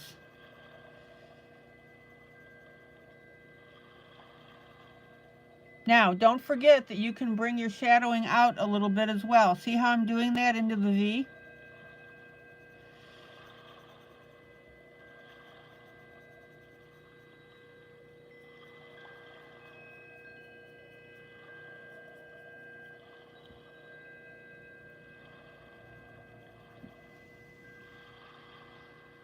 By the way, who's coloring this with me? Did I ask you that earlier? I probably did. I forgot.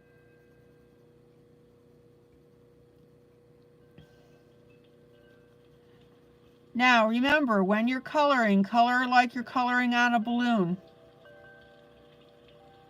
If you need a darker shade of what you're coloring with, you do that through repeated strokes.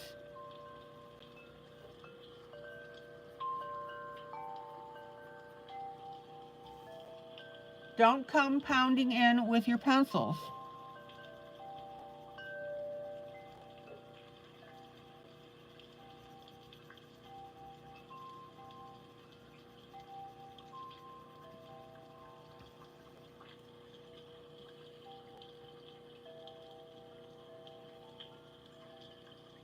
How common is the wax bloom with wax-based pencils? Okay, the reason the wax bloom happens is because your paper has reached a point where there is so much pencil on it that the wax from your pencil is building up on your coloring.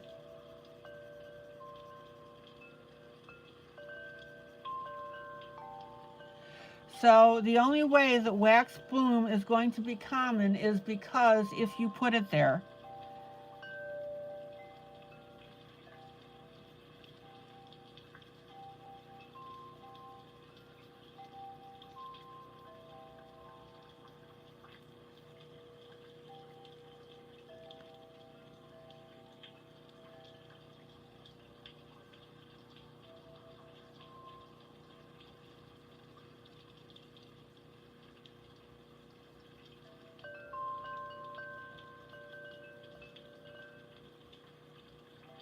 Too many layers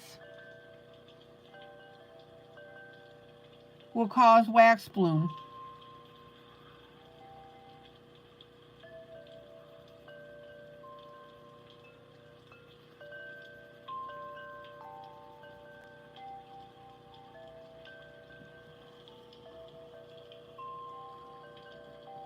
I'm going to finger blend this a little bit. Jersey, you're coloring another picture with me. Okay.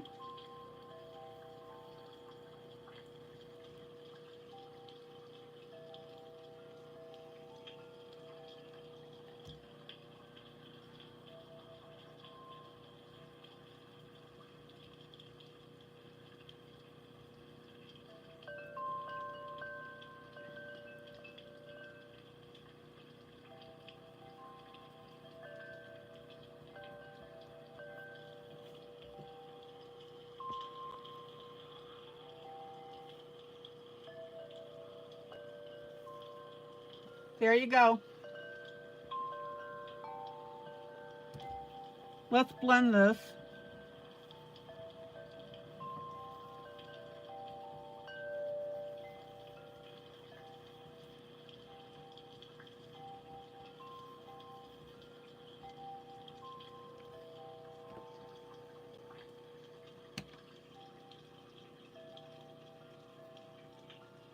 Hi, Amy. Who just came in?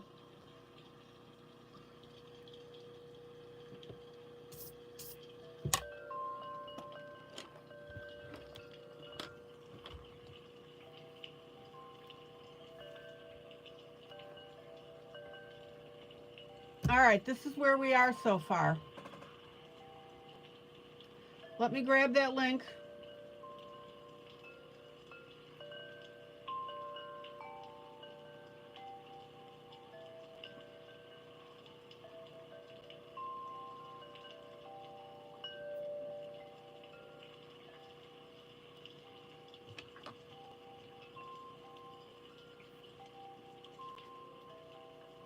Let's find it here.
Okay, there you go.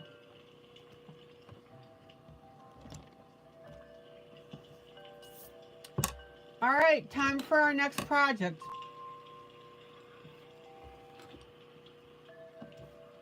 Questions, comments, concerns.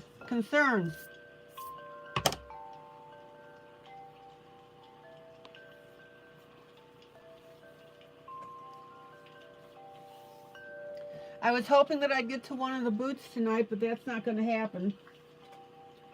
Okay.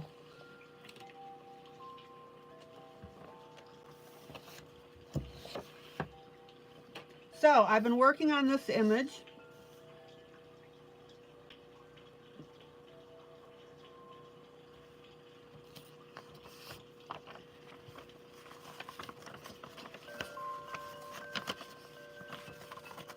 Let me roll this backwards here.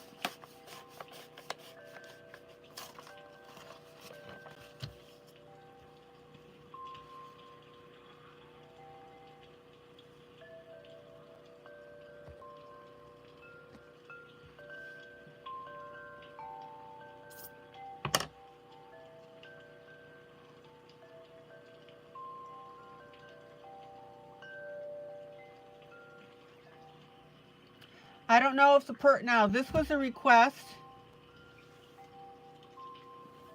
from one of my peeps. This is the original from the image that's on the front.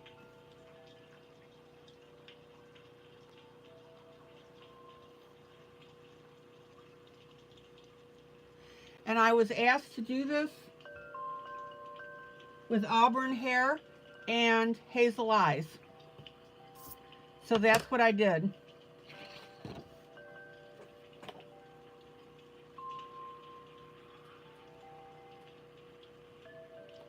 Hopefully the person that asked me to do this likes what they see. And I'm to the point on the hair now. We've blended both with blender pencil, finger,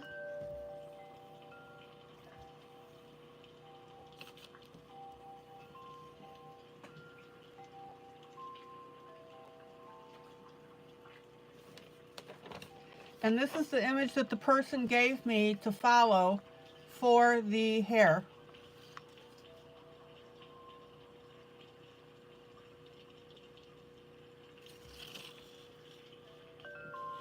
So you can see the side by side.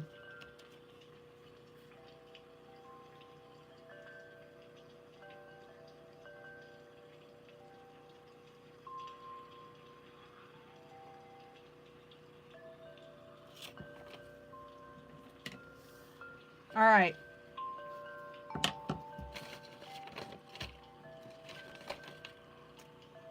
Miss Stephanie, good night.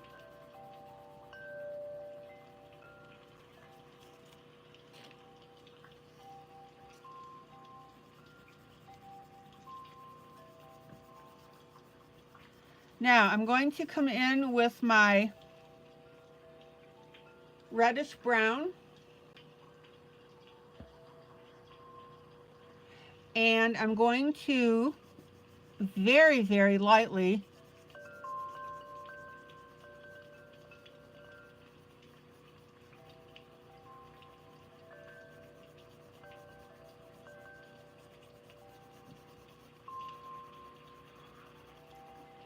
go over some of these light spots.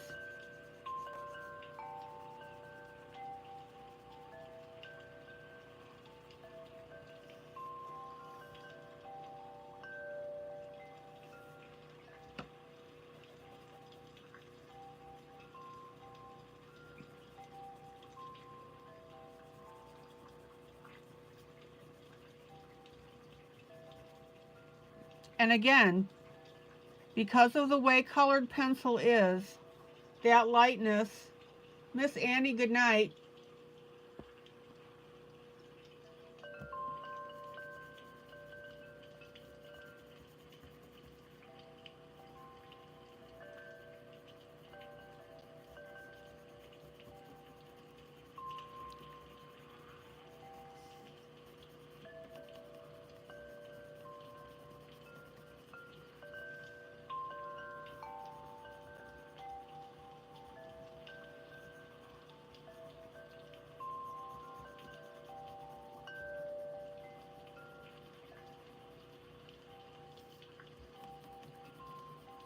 Check it out.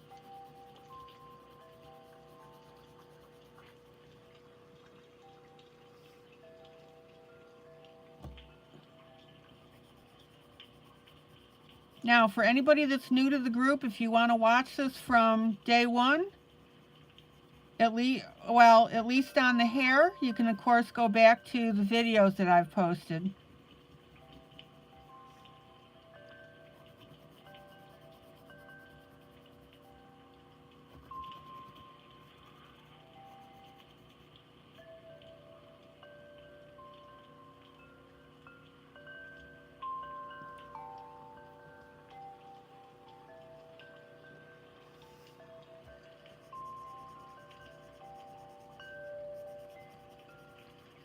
And this is a perfect example on this hair as to why you don't pile drive your pencils into the paper when you start your coloring.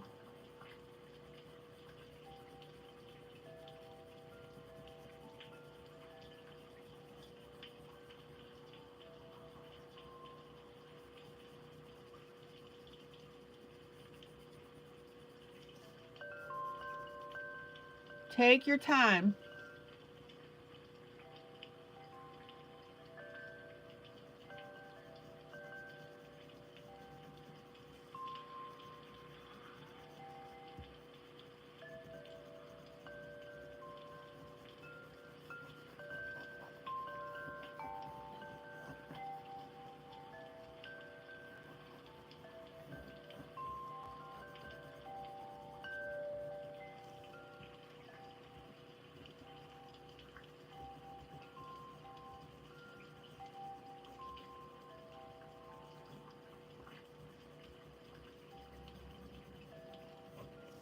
Now, check out the smoothness of the hair.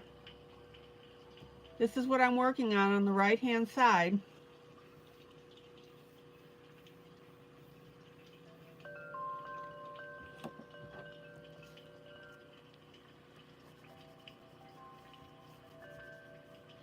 And of course, this is where you're going to want to follow the sweep of the hair.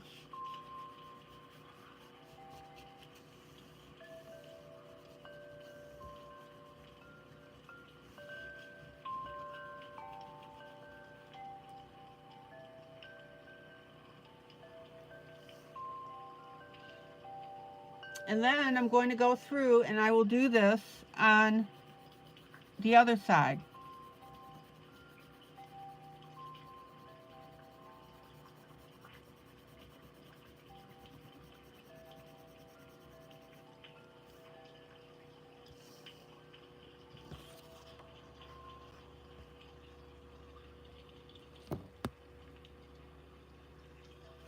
Any questions? Thank you, Maggie.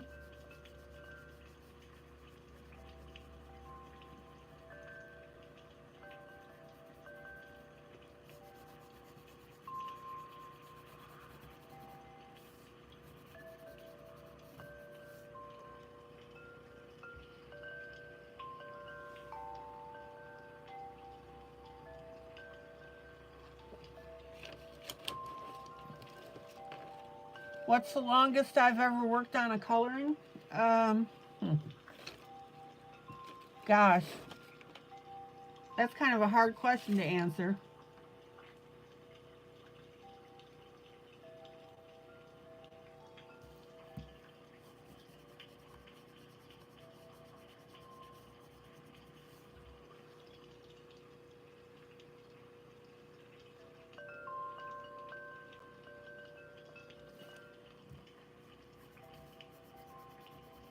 Okay, now I've got a gap right here in my hair.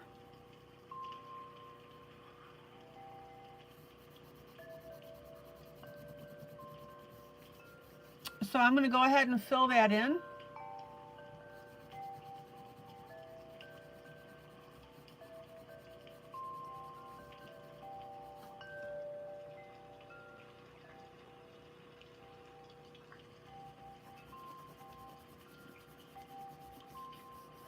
And again, see how I'm following the sweep of the hair.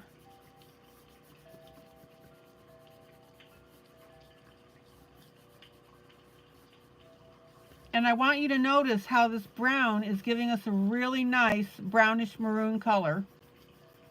Auburn maroon color. Jersey, I'm assuming that you're talking about something that I've colored on air. I don't know, sometimes a week or more, depending on how involved it is.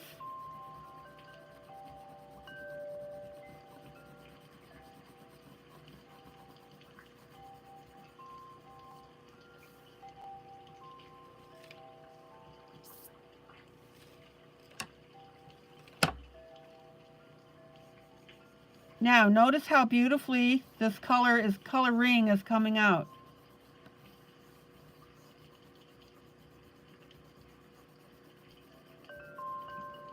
Let me sharpen.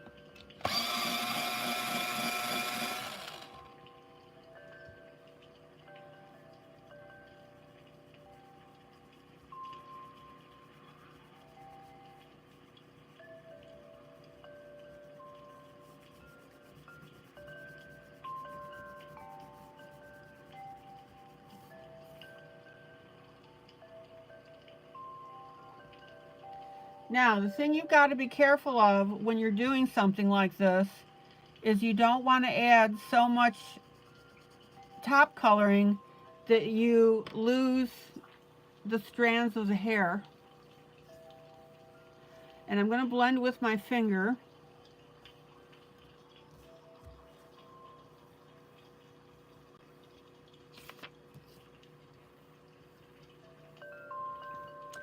And I'm now going to come in with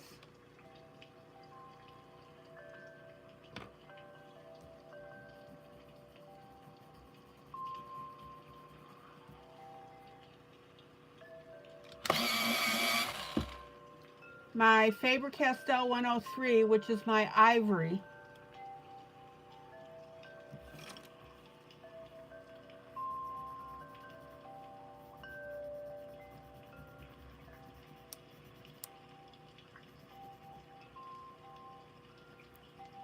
And my point's breaking because I'm near the end. All right, let me get another one.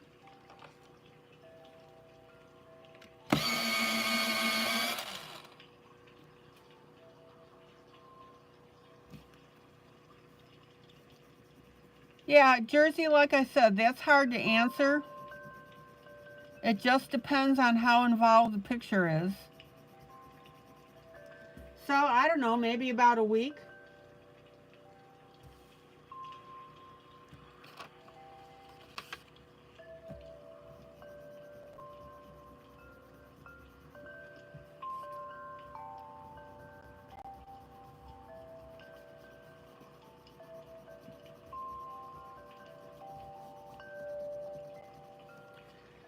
Now, notice how I'm adding this streaking to the hair.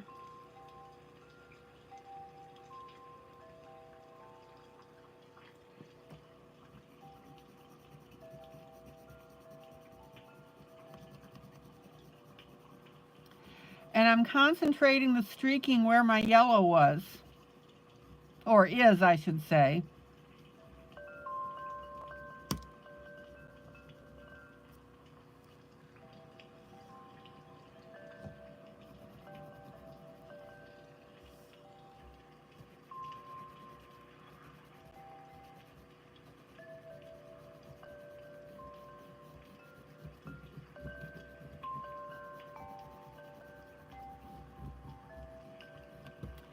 And I want you to notice that wherever I'm adding this color, that's starting to create my dimension. So for example, we have two dark areas right here. I'm going to come in with my light in between that.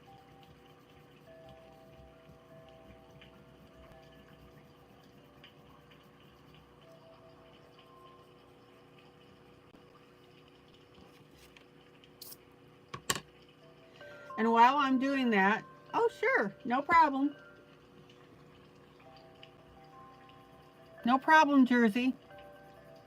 I'm going to come through and I'm going to add a shine point on the hair. And I'm going to add it right here.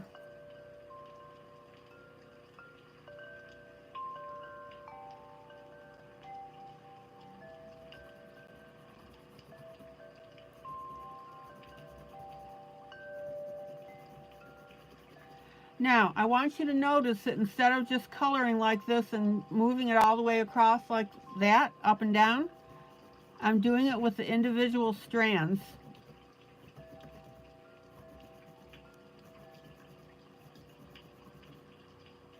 So I'm picking up my pencil every time I go to do that light area.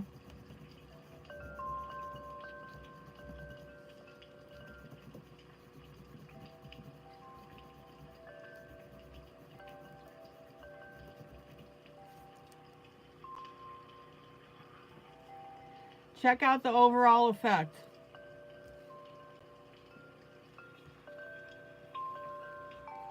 Now, Dana, you were asking me about wax bloom.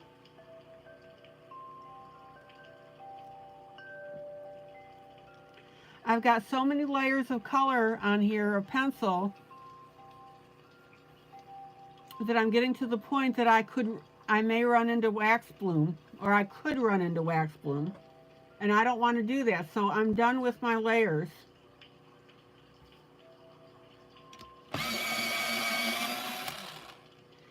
If I go too long with it, too much with it, it'll get shiny.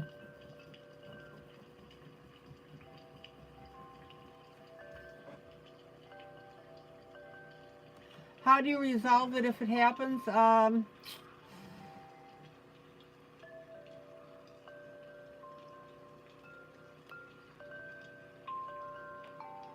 You could try a little bit of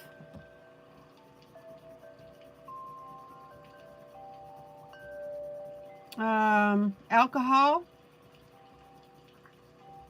You just got to be really careful with it. It's somewhat difficult to get rid of.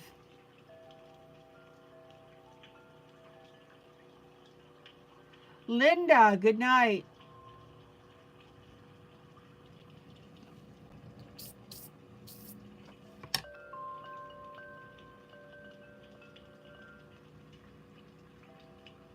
Once you have that pencil down there,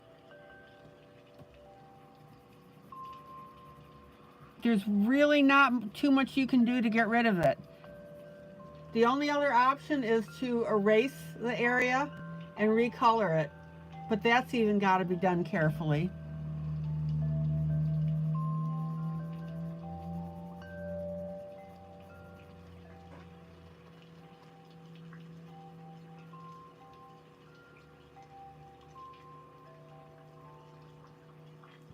Okay, let's work on our left here.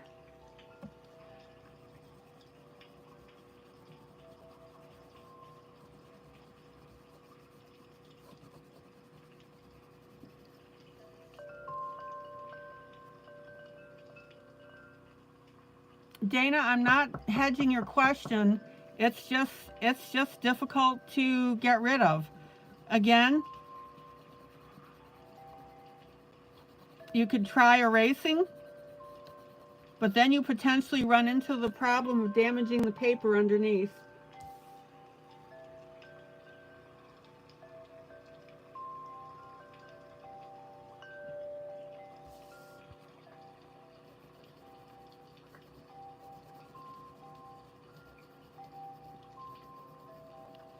You will, as you're coloring, you will start to feel it when you're getting wax bloom. You'll feel it and you'll see it.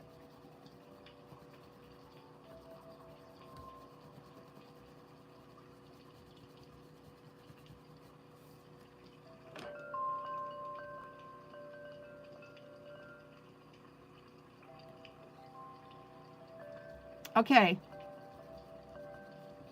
A little bit of my lighter color up here at the top, because of course that's where your shine point's going to be.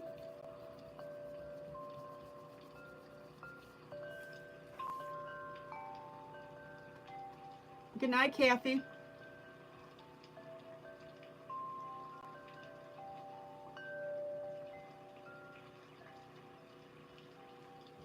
You didn't think anything of it. That was another reason why I'm rethinking the colors. However, as I mentioned, I'm surprised that I'm not heavy-handed with the Faber-Castell.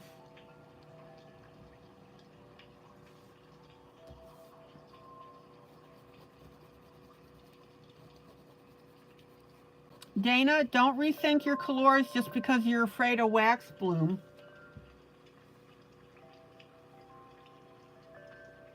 That's not a reason to not get them.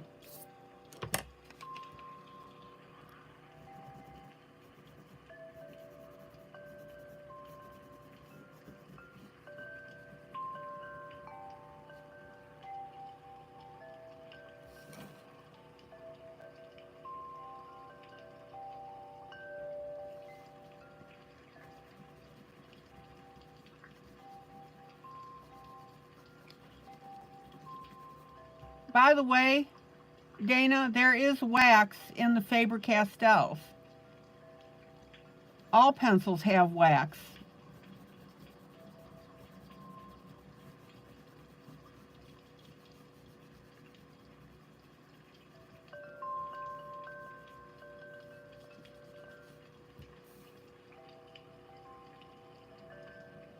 And you can get that same type of bloom when you have too much with your Faber-Castells.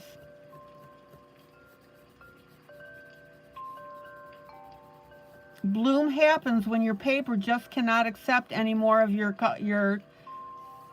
coloring.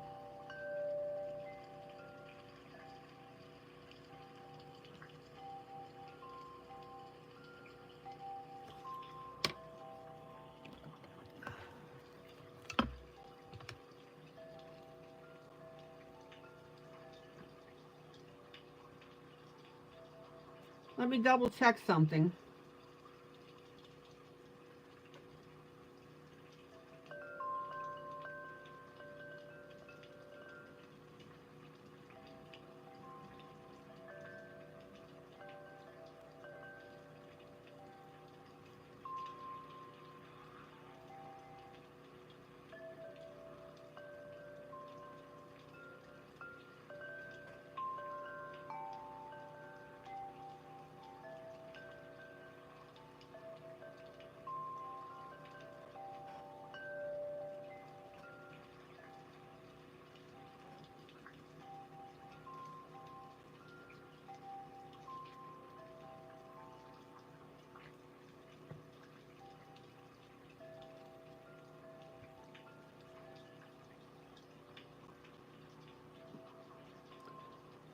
Faber-Castells are oil-based. They're harder pencils. Prismacolor are wax-based. The majority of the content on these pencils is the oil or the wax.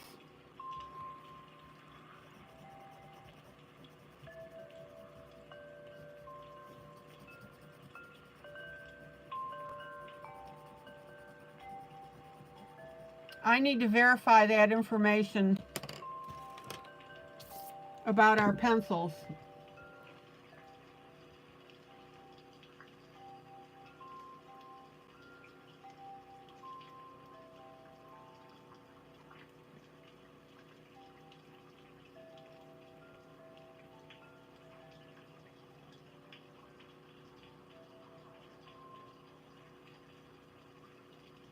Hold on a minute.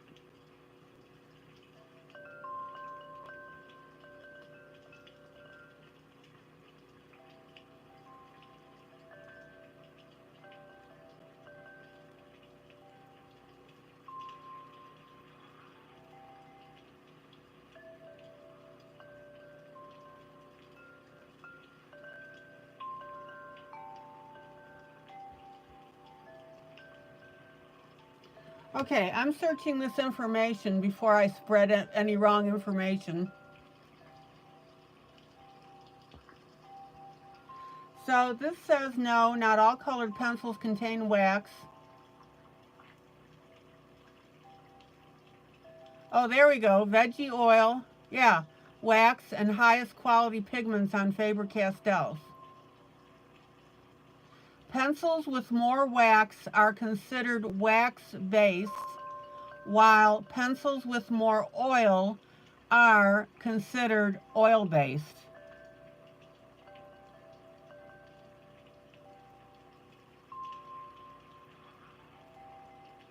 So this statement contradicts itself at the top. So Faber-Castells have more oil.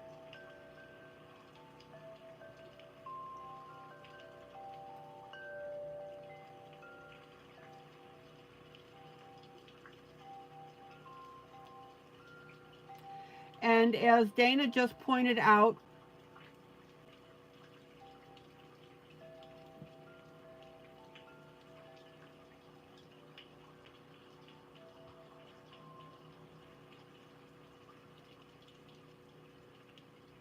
it depends on the proportion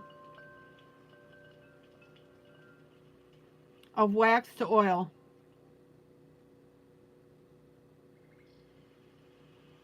Belle, you could very much have wax bloom.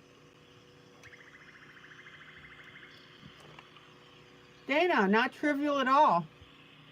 It's a good topic to discuss. So the Faber-Castells have more oil.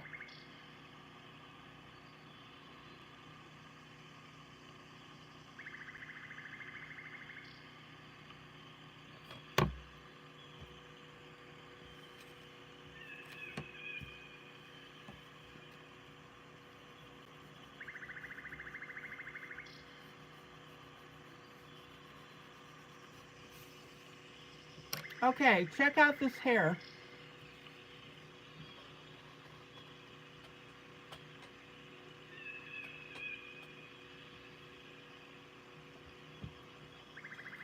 So let's look at our side-by-side comparison here. And hopefully the person that asked me to do this is happy with how I've been coloring this.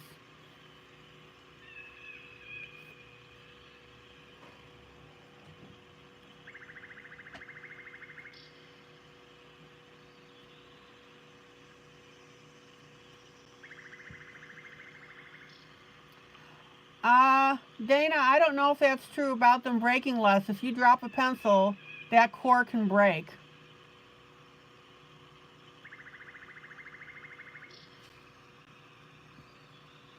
Must have been written by a lawyer.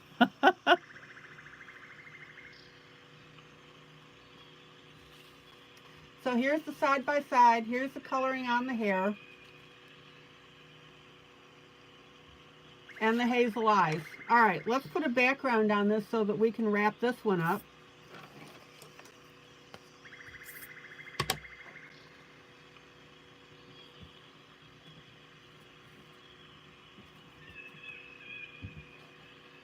Hold on, gotta get my chalks.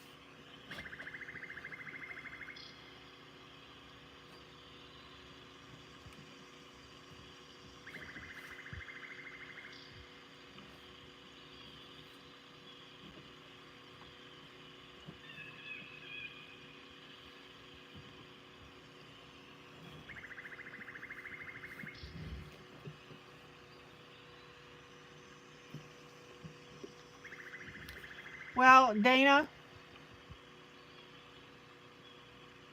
you said you dropped only one and the tip broke. I'm talking about internal breakage. If you drop a pencil, they can break internally.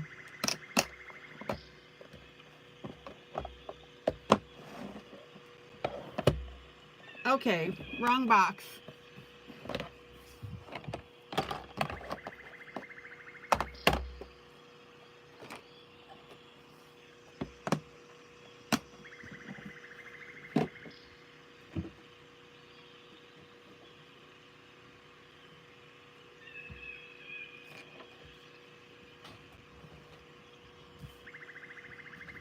Okay, Faber-Castell chalks. Eyeshadow is just as fine to use.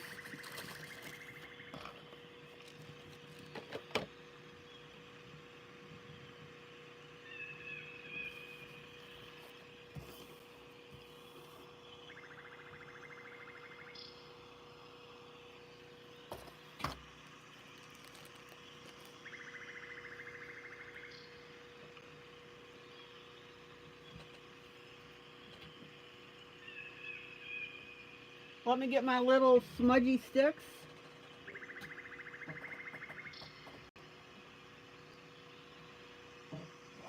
Actually, I'm going to do this a slightly different way so you guys can see this.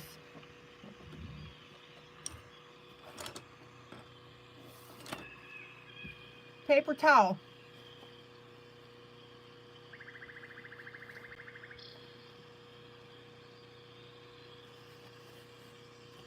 I'm going to start out with a medium blue.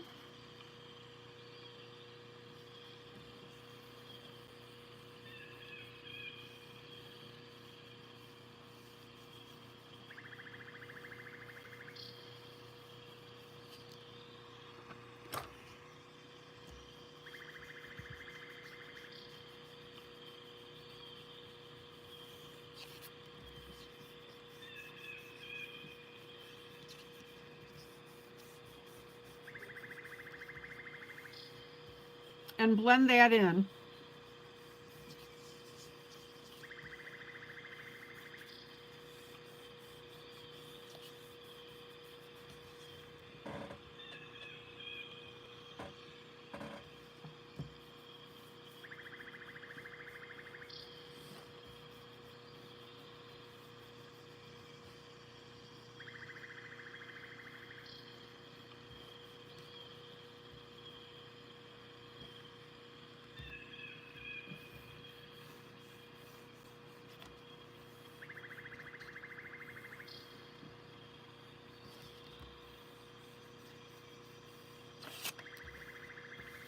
And I'm going to bring that blue out all the way to the edge.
And I'm going to go all the way around with this.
Now I need to erase a couple notes that I put on the top.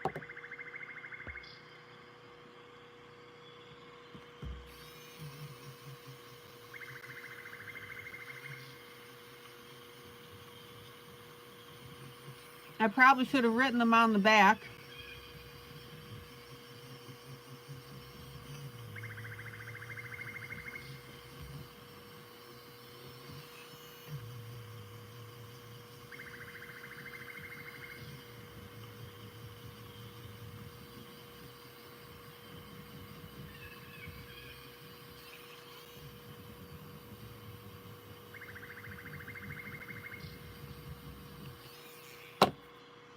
but I'm able to get most of it off.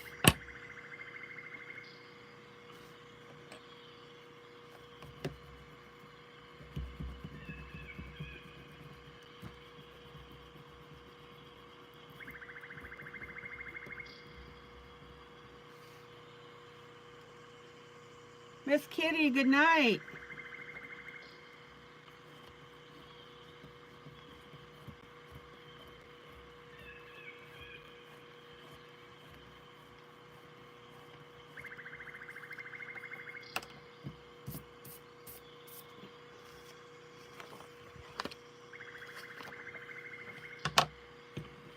All right. So let's continue with this blue.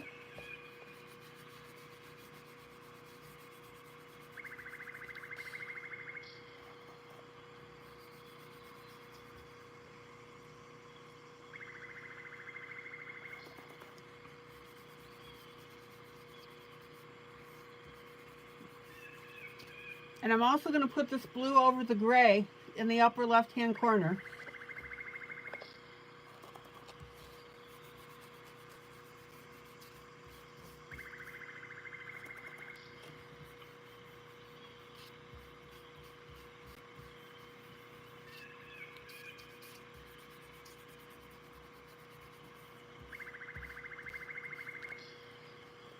Be sure that you move your finger on your paper towel, because your paper towel, those little nodules fill up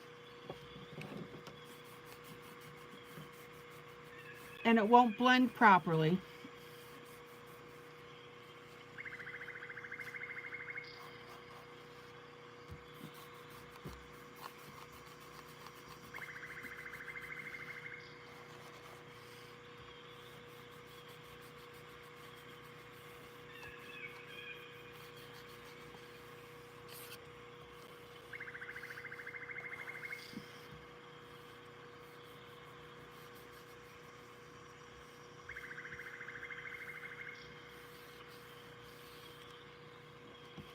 Okay. Now, in this lower left-hand corner, I'm going to get one of my blender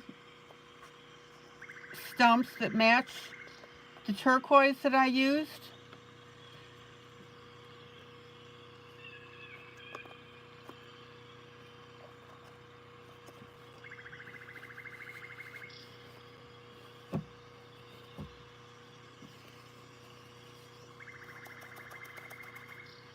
And I'm going to carry that color out to the right.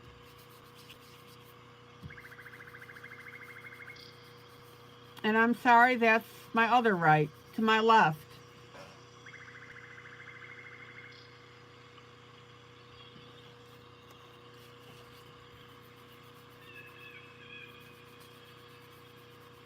Check it out.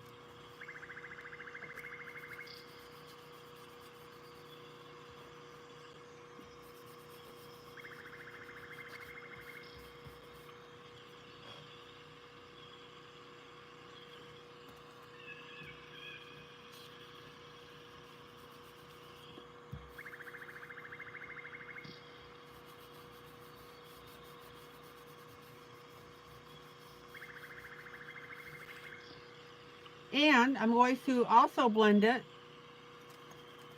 on the bottom.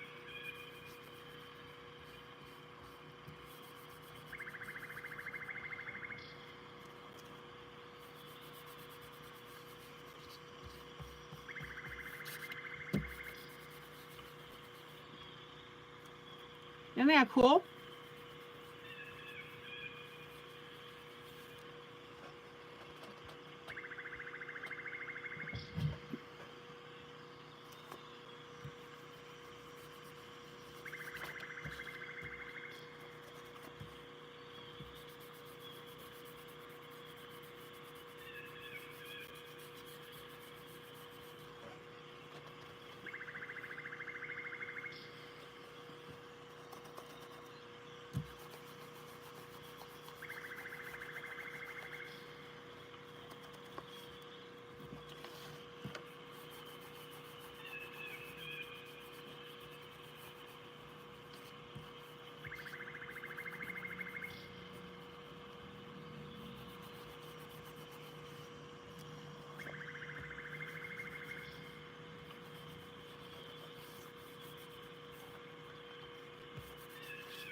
All right, let me pull out.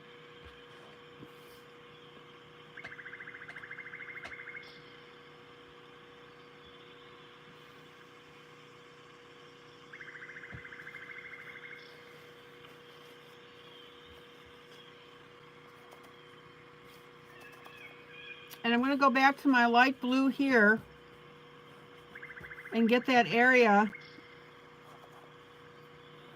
right by her shirt.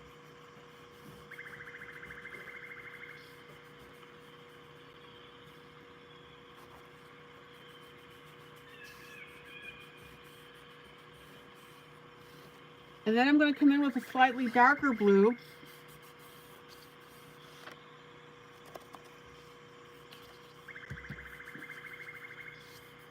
and blend away that edge as well.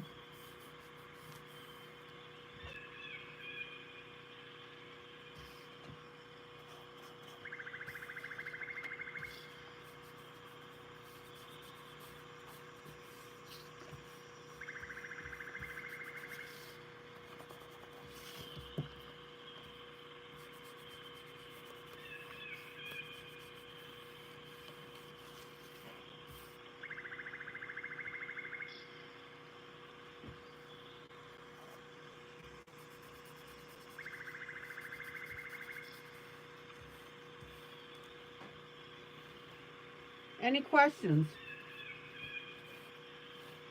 And then I'm going to come in with a light gray.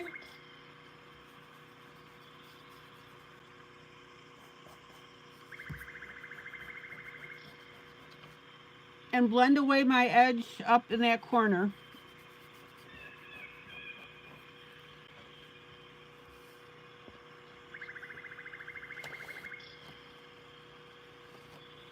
Now remember, I don't have edge-to-edge printing, so I have to do this little extra step.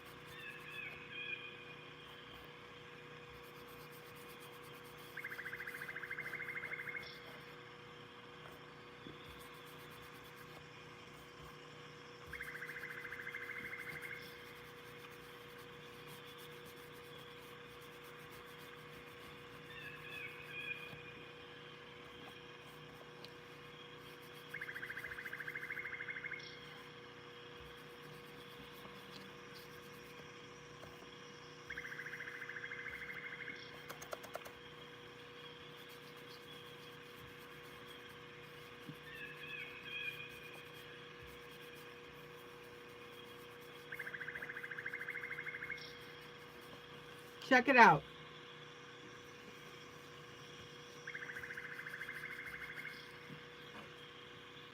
And then I'm going to merge my blue and my gray a little better.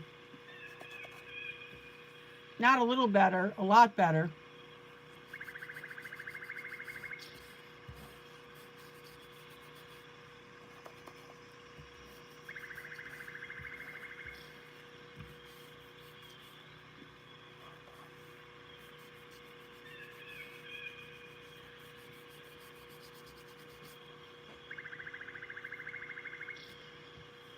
Okay. What's my next step, guys?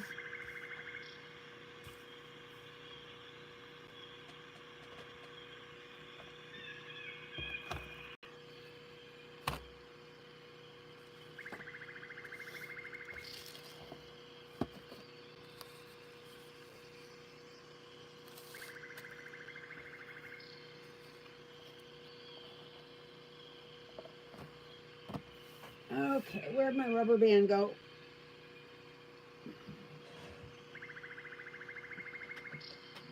Oh, there it is. Guys, what's my next step?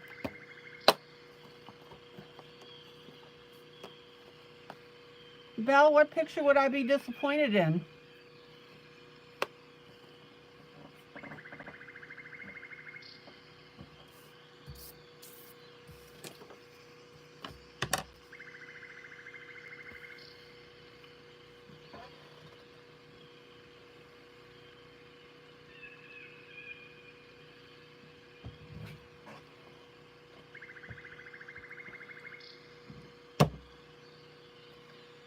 Nope, that's not yet to spray with the fix tiff. Gummy eraser, right?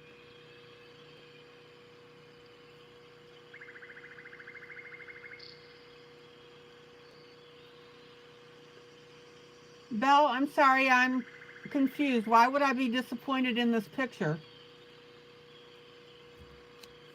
I need to take my gummy eraser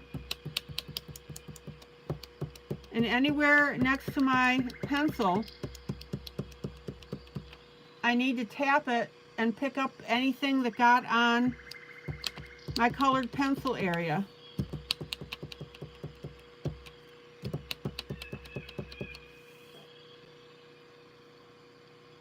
That's right, Mamie. How could you forget Sir Gummy?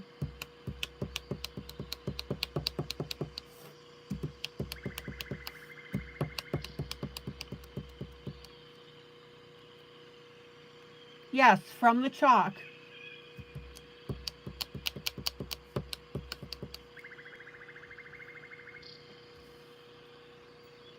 Now, I want you to notice I'm not rubbing the picture. I'm dabbing it. And all I'm doing is picking up any eyeshadow that got on the colored area.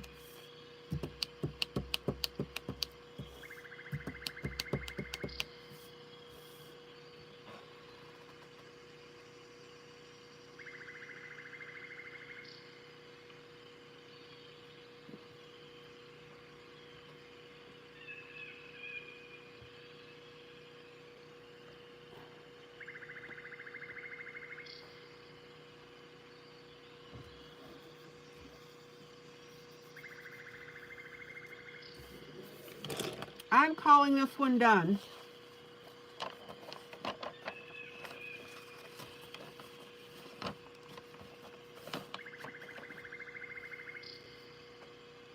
Now I'm going to go ahead and put the fix tiff on it.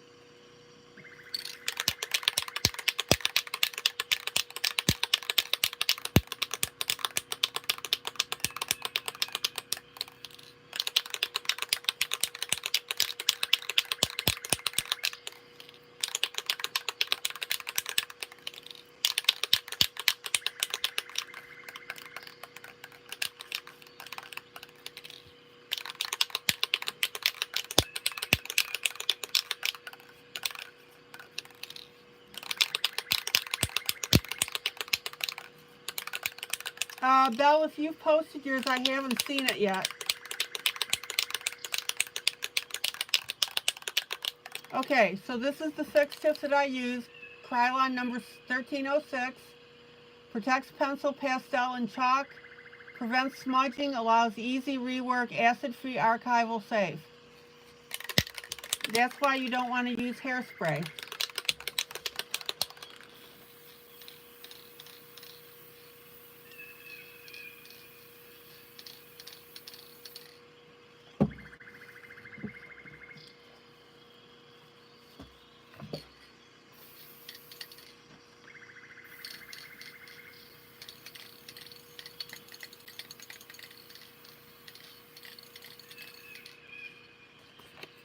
Okay, that little puppy sprayed.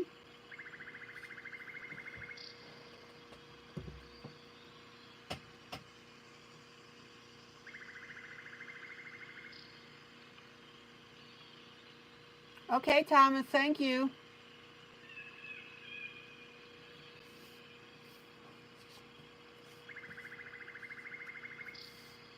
I've got to let that dry before I do anything with it.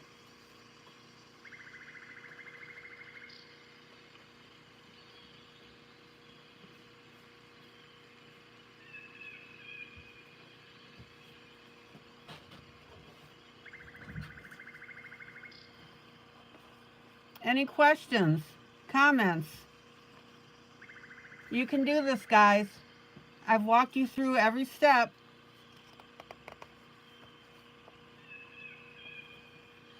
I'm going to hold this in front of my fan for a second.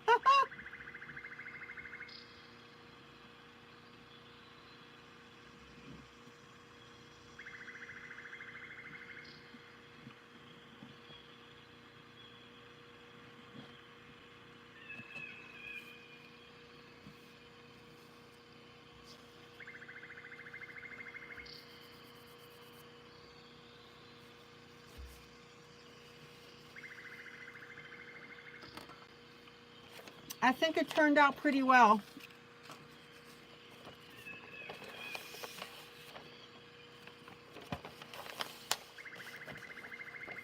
I'm happy with the colors. Oh yeah, it smells. Actually, you're supposed to not do what I did and use it in an enclosed area.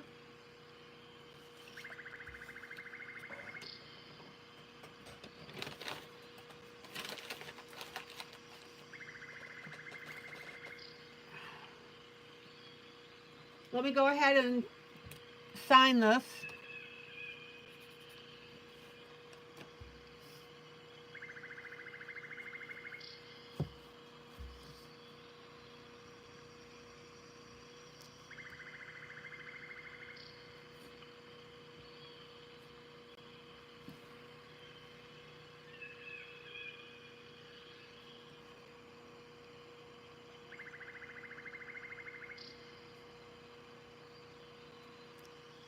All right, there we go.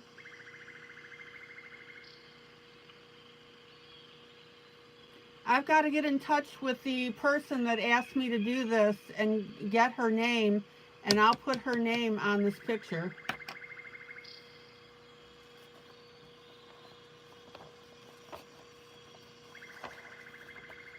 I'm pretty happy with it.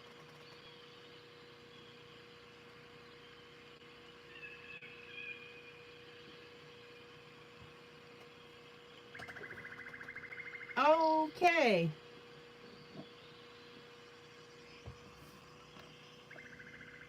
Yeah, I do have volumes of pictures.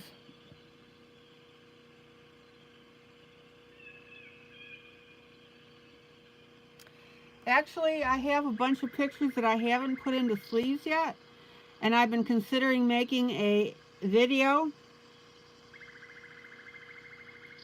and flipping through them.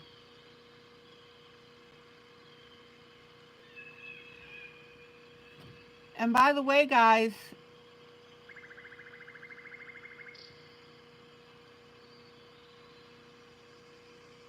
I put all my images up on Instagram. I think most of them are there. So look me up on Instagram.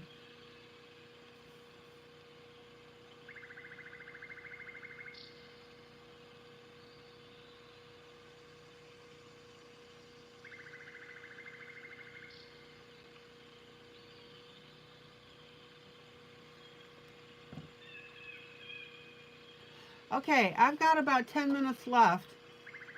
Good night, Maggie.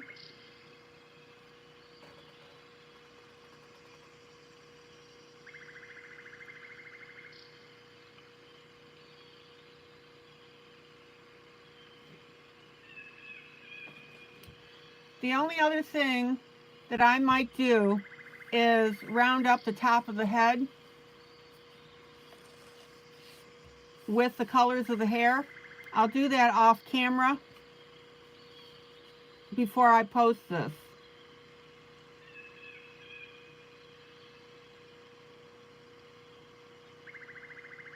And that way it won't look off balance.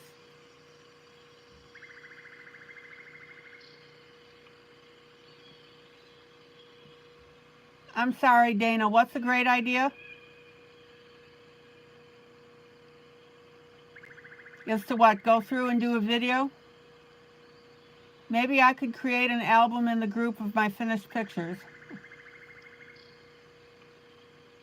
Guys, just follow me on Instagram.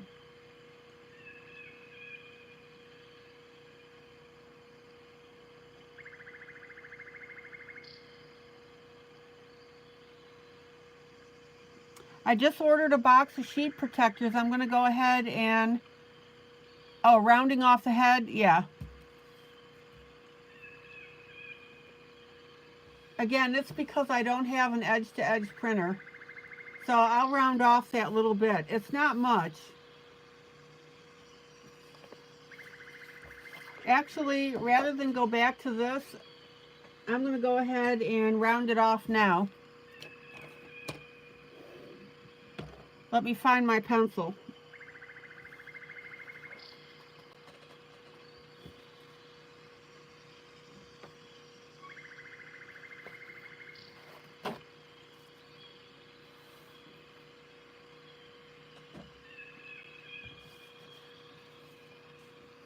Don't forget, guys, when you say something to me, include the subject because of the time lapse between broadcast and me seeing your comments. So no problem, Dana. All right.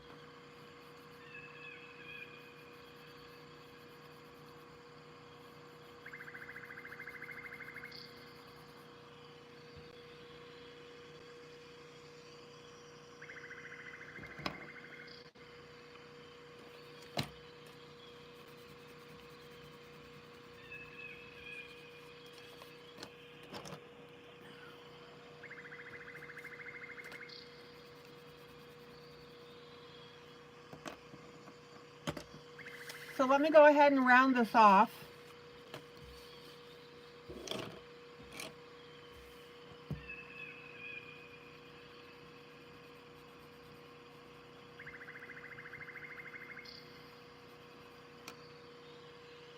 So I'm going to start very lightly with my pencil, my darkest,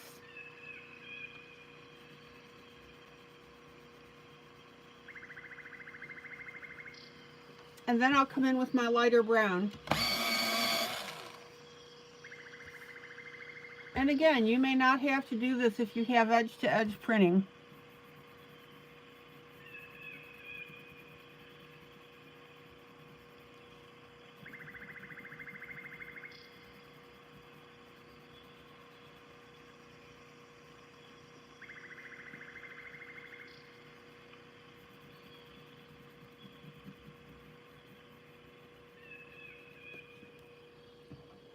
So let's go ahead and go back and put a little darker on here.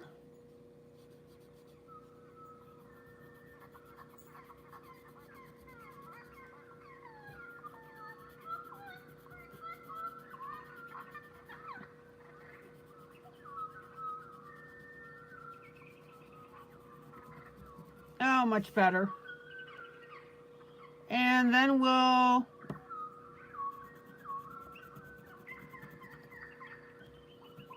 come back with my light again.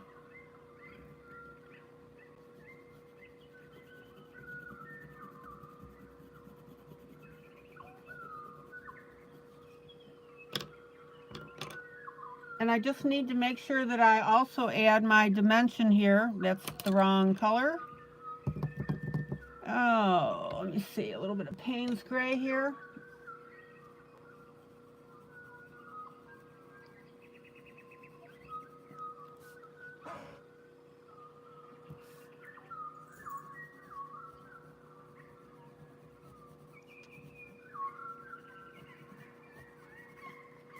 And then a little bit of my Faber-Castell 103.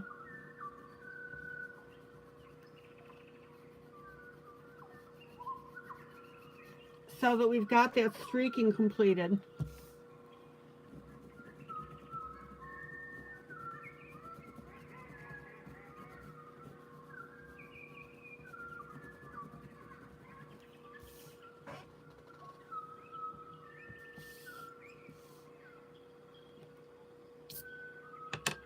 Oh, hang with me, guys.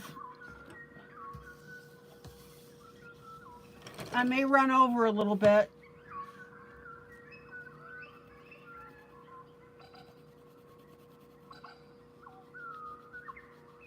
And then my reddish brown here.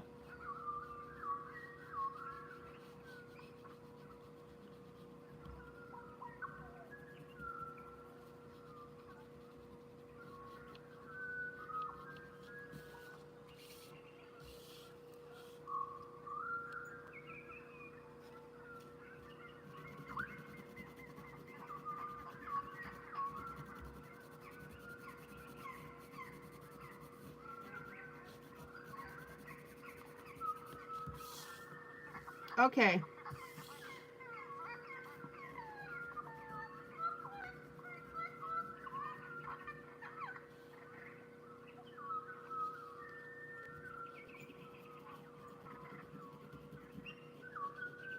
And notice I'm doing it on top of my spray.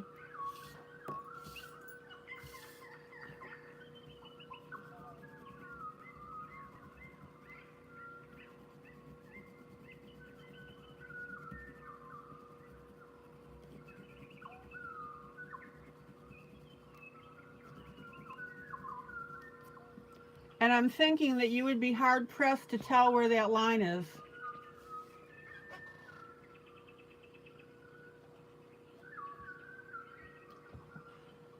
Now, one thing I noticed since I rounded off the head, hang with me, see this little bump that I have? That immediately looks weird. So,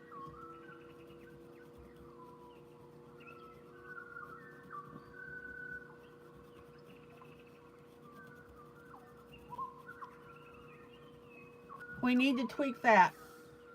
Oh, much better.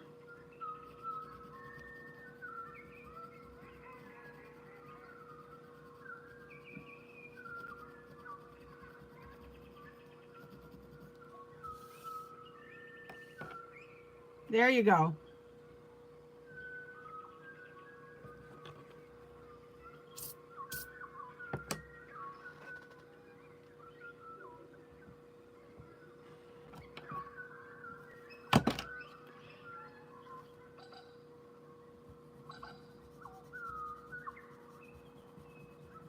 I'm going to blend this dark area a little more on the edge.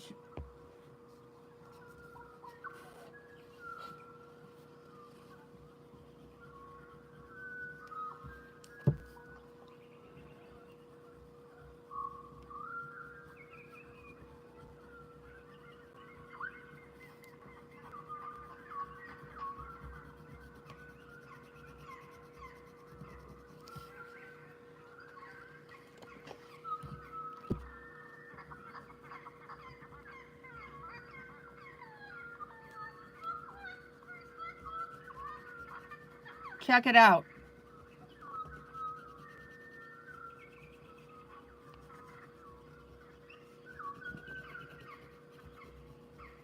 Now, this is what I call my tweaking phase. See how much better blended that is now?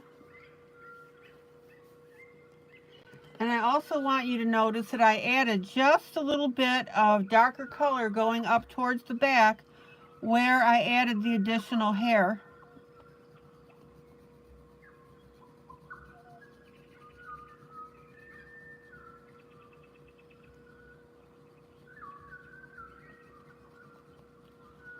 So we've got a hint of the hairline where the part.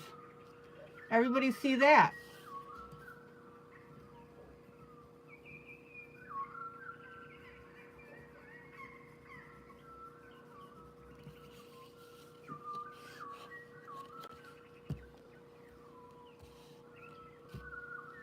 It's just barely there.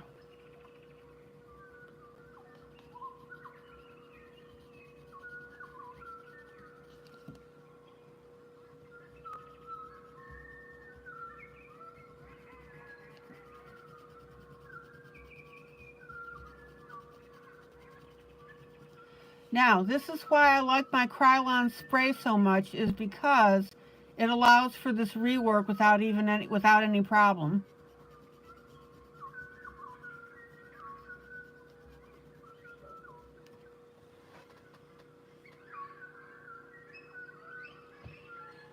And while I'm at it,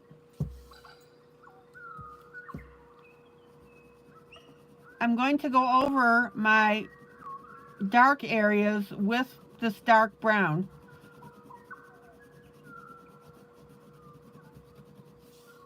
I want to lighten up that darkness.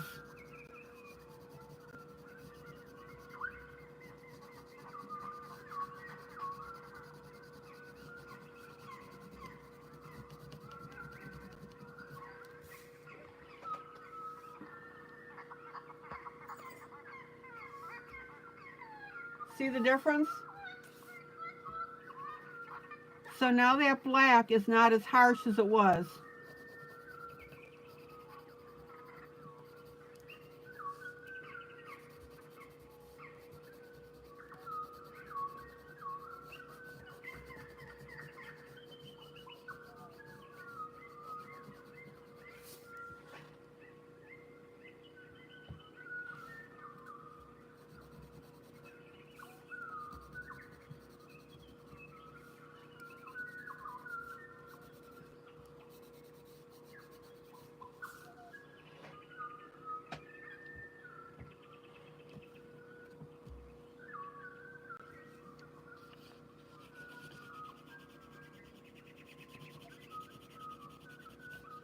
And then be sure that you blend it together. Now remember, I'm working on top of this Krylon, so I don't have to worry too much about wax bloom.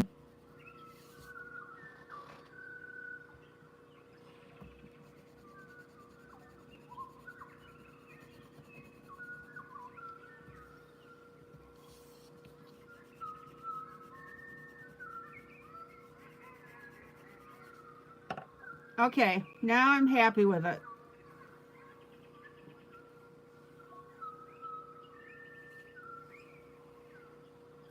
Finger blend. Now, the other thing that I want you to notice, for as silly as it sounds, because I went ahead and added the top of the head where it was cut off with my printer, that brought up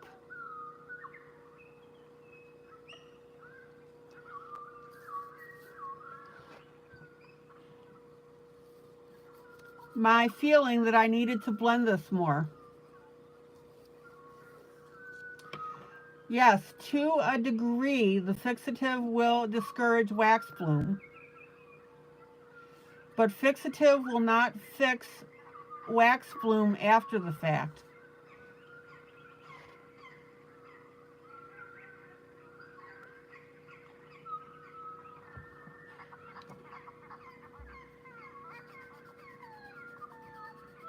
So the way to fix any problems with wax bloom is to not let it happen in the first place. The only reason that I commented about the fixative and the wax bloom is because I was adding this extra pencil, and because I've got so much pencil on here, it could happen.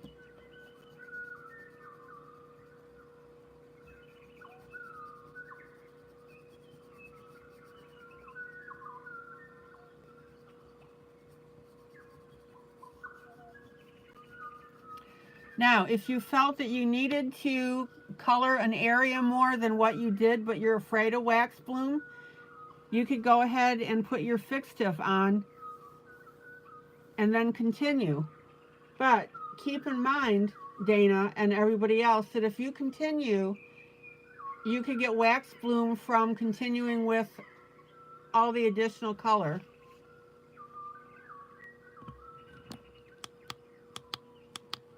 Does that make sense?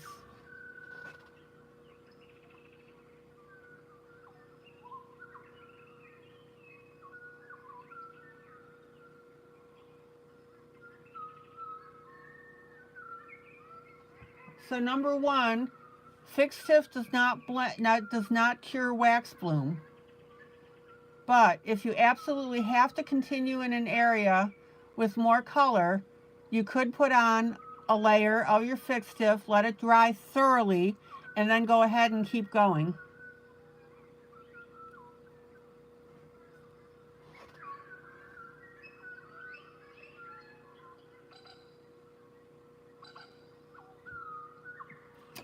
Okay.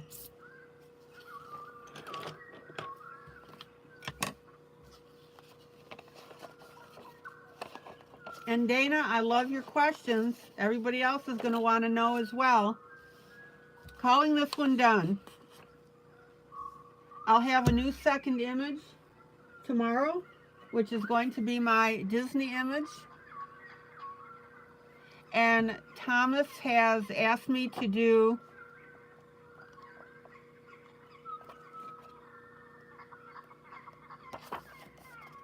Winnie the Pooh and Christopher with the balloon. So if you have this book, you can color with me.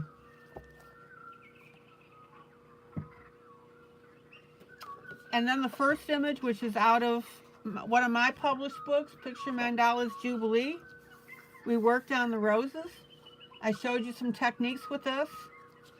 And guys, I can't emphasize enough, when we're doing the duet, don't get ahead of me, because you don't know what I'm going to be doing.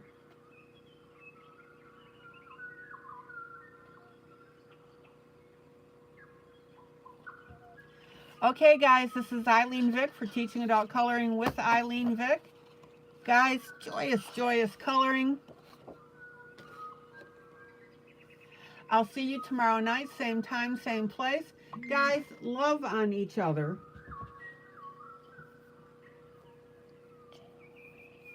Oh, wait a minute. Wait a minute. Don't go. Hold on.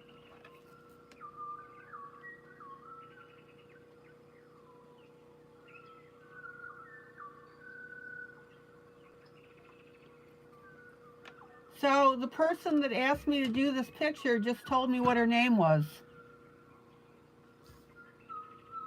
Give me a second, guys.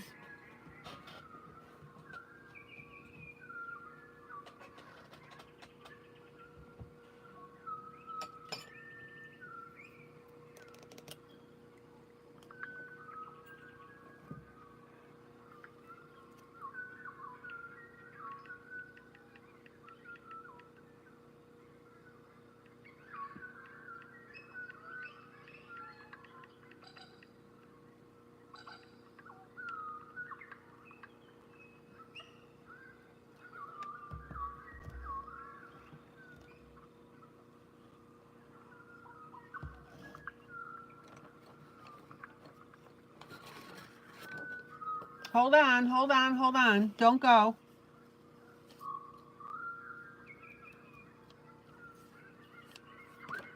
All right. So her name was Joanne, Joann, and I'm going to add that as well.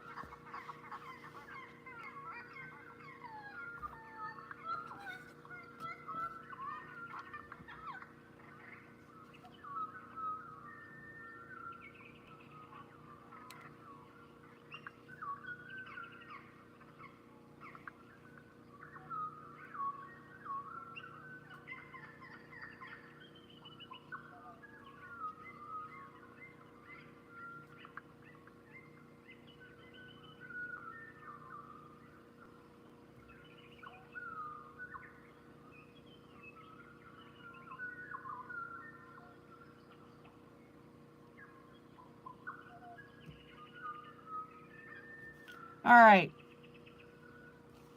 So now we've got her name on here.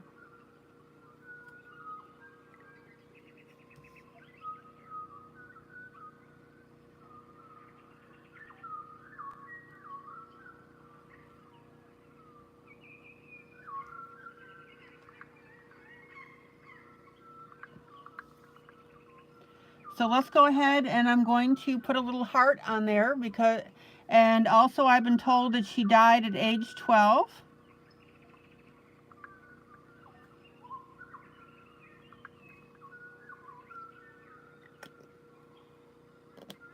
Okay.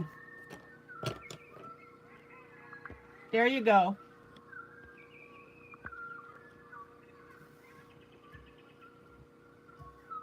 All right, now you guys can go.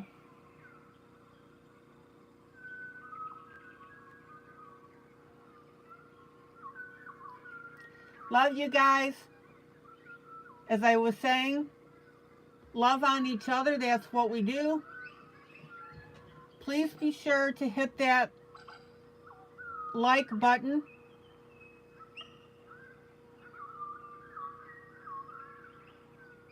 And the other favor I'm going to ask you is please share this broadcast to your timeline on Facebook. Okay, guys, love you. Have a great rest of the evening, and I will see you tomorrow night.